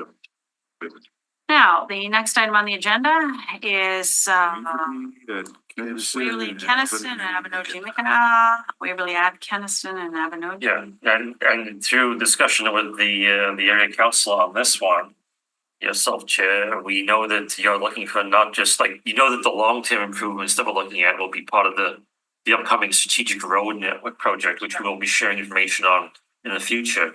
But Okay, that's not the transportation master plan. that's follow on after the transportation master plan. Even though it's, Yeah, like we haven't got the transportation master plan done yet, but we're starting to look at the next steps, which is reviewing the major corridors throughout the city. That's called the Strategic Road Network Project, and that will capture information on locations like this. Sure. But you're also looking at sort of spot treatments that we can do at these intersections in the short term, sort of address the issues, recognizing that a corridor-wide set of improvements might be many years away and highly expensive. Decades. Yeah, so we've been asked to take a look at this. We will look at what we've got on the shelf, like reviews that we've done internally, put some information together, and if we can make short-term recommendations, we'll bring that forward. If we've got to say, we'd love to help, but we recognize that the real solution to this aspect, like some of the things we can solve, some of the things we can't solve, that will be in the report too. Right. Okay, that's good, because this is a direct result of adding 65,000 people in a new development. Yeah. And they're trying to get out. And I want to emphasize that this is an area we know we've identified in the city, like in the public service, that this is an area that needs investigation. Yeah. It's not saying that this is the only area to look at. If No. other areas come to light, Yeah. we would look at them the same way. Yeah. Okay, that sounds great. Okay, does someone want to move it So that to? was a report back in 210 days? 210 days. Yeah. Okay, I'll, okay, thank you, Councilor Edie. All in favor? I, Carried. Okay, now we have another one here. Okay, as you might have heard, there's an issue with the intersection of Main Street and Fenbank It's up in the north part of the city. Councillor Browadi has been very involved in this. He had requested we do these monthly reports back to the community committee on the status of it. It's taken a long time to get this thing dealt with. There's lots of mini issues with it, and we're very close to having a solution. We just need updated costing, and we're working with the consultants that are working on it to get some updated figures for 2025 construction. So what the council has said is, can we stop having these monthly updates? We don't need them anymore since we're so close to getting this thing done. We'll just report back on a less frequent basis. But in order to make that change, you have to bring this thing back to the St. Paul's. Why does it have to come back here? It was just, that was what was identified. That's the at process for how it originated. At the community committee, if they want to make a change to that reporting process, they need to ask for permission to do that. This is like the last crossing across Main Street from east to west before you're out of the city, right? Yeah.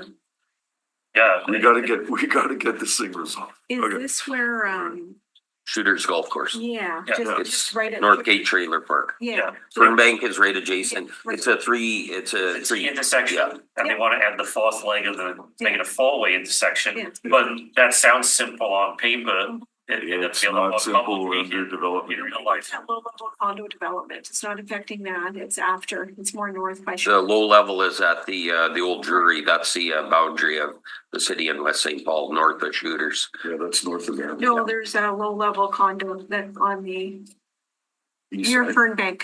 Oh, the one right adjacent to Fernbank, that's to the north. It's hard to get out of there. There's no signalization now. This is further down. Yeah. And what is the cost estimate approximately? It was 300. Yeah, it's upward of 300. And that would be entirely paid by the city. The development is contributing towards it, but not like, it's not 100% the developer paying for it. And that was one of the stumbling blocks, was the developer just can't afford. Is that Shooters? Yeah, And they've been there for a while. Yeah, you've got legacy infrastructure. And then you're looking at adding the signalized area for for the Shooters Northgate access. they were anticipating when they expand the trailer park, they would have access to the residential development to the south. But that was there was some opposition from the public, which led to this solution with the signal. So we want to make it happen. We It's want been going on for a while. Yeah. So right into Shooters, Jim. Right into Shooters. It'll go right, the access will go right into the Northgate and then, The first entrance. the first entrance. We've got it designed so that the long wheelbase of the vehicle pulling one of those mobile homes can make the 10 and get in and out. Because that was a sort of, we had to redesign the way that leg of the intersection was That's the designed road to make that way. that took you to the old Copa. Yes, yeah. You bet. They put in a whole bunch of new housing back in there. too. Yeah, modular housing is in the back, So they still, backs onto Summer View Lane. so they still want verbal updates, just less. Quarterly, more or less, yeah. And we're anticipating that Probably be done. within a couple of these updates, this thing will be done and it'll be on the construction. Then there'll be no more updates. I'll move it. Thank you. I represented this area and it started then as well when the lab, like you were saying, this is a long time in coming, so. Thank you. I'll move it. Okay, all in favor? Aye. Carried.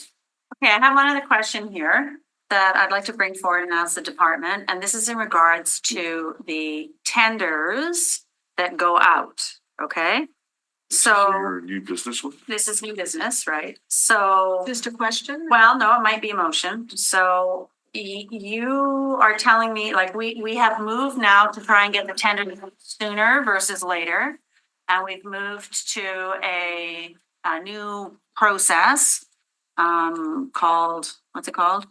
Oh, quality-based selection of the consultants. Quality-based pilot project, selection. What does that mean?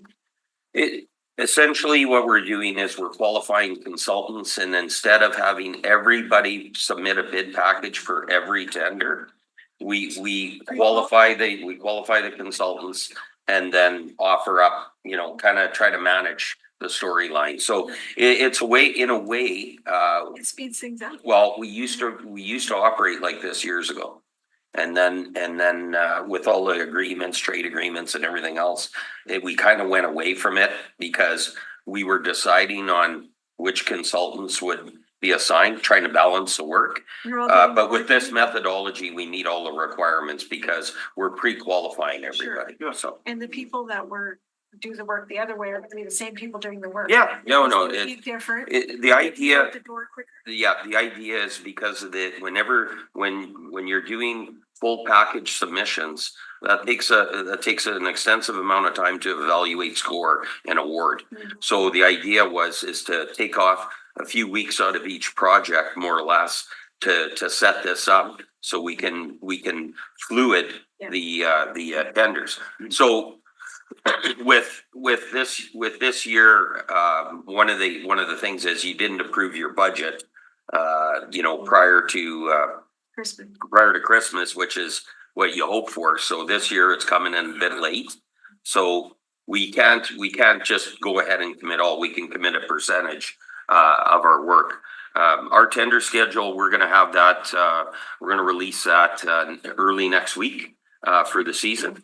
And we're just reviewing and some of the, you gotta make sure that we're not impacting areas of the city with, it's nice to put out all the tenders and then find out that we're gonna stall traffic movement and people movement in an area which we came across in the north this year. There's a lot of construction back. So yeah, there's an evaluation process even. Well, that's because the south has had it for so long. So yeah, but no, we'll be publishing that tender schedule to we send it to the industry. Right. And the consultants, and we also send it to council. Right. So we'll have that out early next week. Okay, so you're gonna have that out early next week. Yeah. So I would like to have like regular updates on what's happening on the tendering. So I don't know. Well, we send out the tender update schedule. To all the counselors all the time? Yeah, we send it out, I think it's monthly, once we kick into May. Oh, I think you sent Oh, out. that doesn't happen. No? No. Okay, well, we can just send that out monthly because I've been submitting that tender schedule or ensuring that it's been submitted. And it comes through one of our engineering. I nag you for it. No. Yes. You were nagging long ago and we had already been submitting it, so. Okay, so you're saying you're going to send out the tender schedule to counselors on a monthly basis. the tender schedule, what we send out next week is a tender schedule. Then there's the update. The updates. Yeah, so that's the progress of how the tenders are going, that percentage Yes, list? I know the Yeah. percentage list. So that, we update that monthly. So where are you at in relation to, or where do you anticipate to be at in relation to what you had committed to when we had all these QBS meetings? Yeah, well, from our understanding, we're still gonna be ahead of where we were last year. That's not changing. Are we going to be more advanced than we've been in previous That's our years? target, yeah. And we got through the QBS in September. Right. So that put us in a better position than we have been. But again, in saying that, if you looked at last year and you looked at January 2nd, we'd have had a tender out there. And so there's a couple that, in my opinion, probably should have been out this week. And maybe are gonna be out next week, type of thing, so. So what you're saying is you're starting to put out some tenders next week? Yeah, we have the ability to, again, we have the ability to spend money to a certain percentage without a 2025 approved budget. Right. But after that 30%, Okay, so get the budget approved and we can rock and roll. Okay, so when will you be sending us the updates? Usually what happens is because of progress estimates. Mhm. I'll have to look at that, but what I saw last year was they were probably coming through between the 9th and the 12th because of the month-end closures, because we gotta tie it to the progress payments. So you think by the 15th of every month, we'll have an update? That'd be reasonable, yeah. Okay, do we need a motion for that? No, that should be, if you're not satisfied that we're not communicating that effectively, then feel free to make a motion, but I don't see us having any issue with Okay. that communication. Okay, that's good. Okay. Leave, no, Councillor Edie still has. Oh, sorry. Yeah, Back. pardon me, yeah. There's no release. I have a motion on the intersection of Arlington and Church. Essentially, this motion is just calling for a relook at this intersection. When I first became city councillor, there was some issues with Church and Arlington's interaction. There's only stop signs, Two-way. sure, yeah, two-way stops. But we did, when we renewed Arlington from Mountain to, I think it was Cathedral, there was some provision put in there that would help, supposedly help, prevent certain turn action and whatever, but, since, like the Sinclair Community Center now, it's very busy, very, very busy. We've added new, sport facilities and stuff and, Yeah, there's a basketball court there now. yeah, and there's a lot more motor vehicles going up and down Church now, are making turns off, and there's still, just, I wanna let you know, that there's still, every year, there's at least still 3 accidents happening.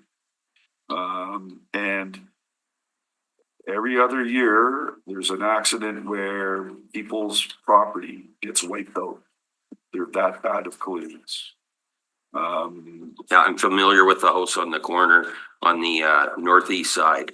That's Walter lives there. Walter, yeah. And He's very essentially that vehicles hit in fact, he installed concrete bollards there. And shortly after he installed the concrete bollards last year, and put up the fencing on the other side of it, there was an accident again. Another accident? Yeah. No. And I'm not laughing at that, because There's that's, been some recent ones and we need to look at a way to protect. So Peter has put in a 180 day, I guess that's some of the challenges you're having looking at all these intersections, but do you want to show the motion, Council? Could you, well, I'll ask. Yeah, I can read the whole motion. Yeah. Whereas the street renewal along Arlington Street some 10 years ago has not resolved the collisions at Arlington and Church, and whereas the residents at the southwest, southeast, and northeast corners of this intersection report damage to their property every couple of years from motor vehicle accidents, and whereas the residents report at least 3 accidents per year since the past adjustments to Arlington were undertaken, and whereas the renewal of the Sinclair Park Community Center in brackets northwest corner with added sports facilities has created a lot more motor vehicle traffic on Church Avenue. Therefore, be it resolved that the Winnipeg Public Service be directed to study the Arlington Street and Church Avenue intersection with the view of utilizing a 4-way stop to control the flow of motor vehicle traffic and report back in 180 days. Yeah, just before we go through with that motion. I just want to correct something. I was listening to it.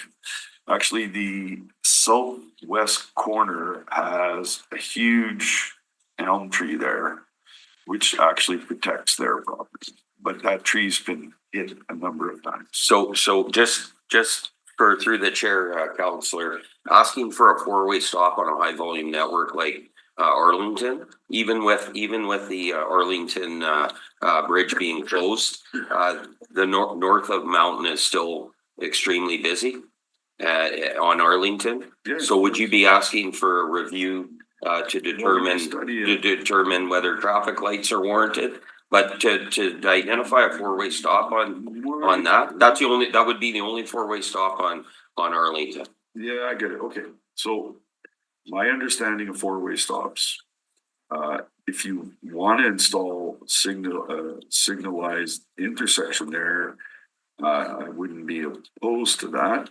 But it's my understanding, until the volumes got really big on Salter and Jefferson, we had 4-way stops which regulate certain levels of automobile traffic going in both directions. I don't know how much automobile traffic at around peak hours, and I think most of these accidents are happening around peak hours. I don't know how many of these, how many motor vehicles, and I don't think this church is being studied for how many motor vehicles are utilizing that intersection to go east-west. The one thing would be is to analyze the traffic flow changes since the Arlington Bridge closed. Because the reason why you're seeing increase isn't so much the St. Clair Park Community Club, Counselor. It's people are now bypassing, they're taking church essentially from McGregor, and they're taking church across to McPhillips.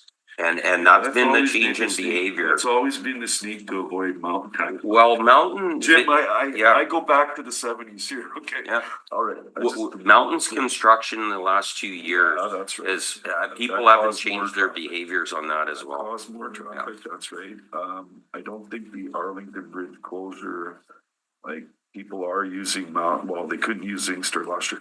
Anyway, all I'm saying is, it needs to be studied.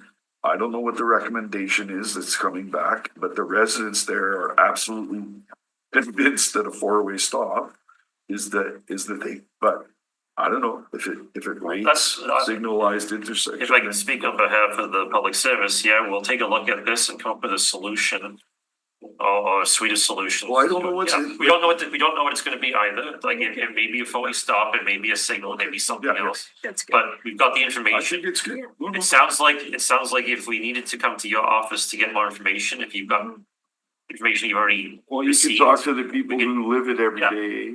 that's what we'll need to do. We'll need to reach out to them, and if you've got the contacts, we'll talk to you as well.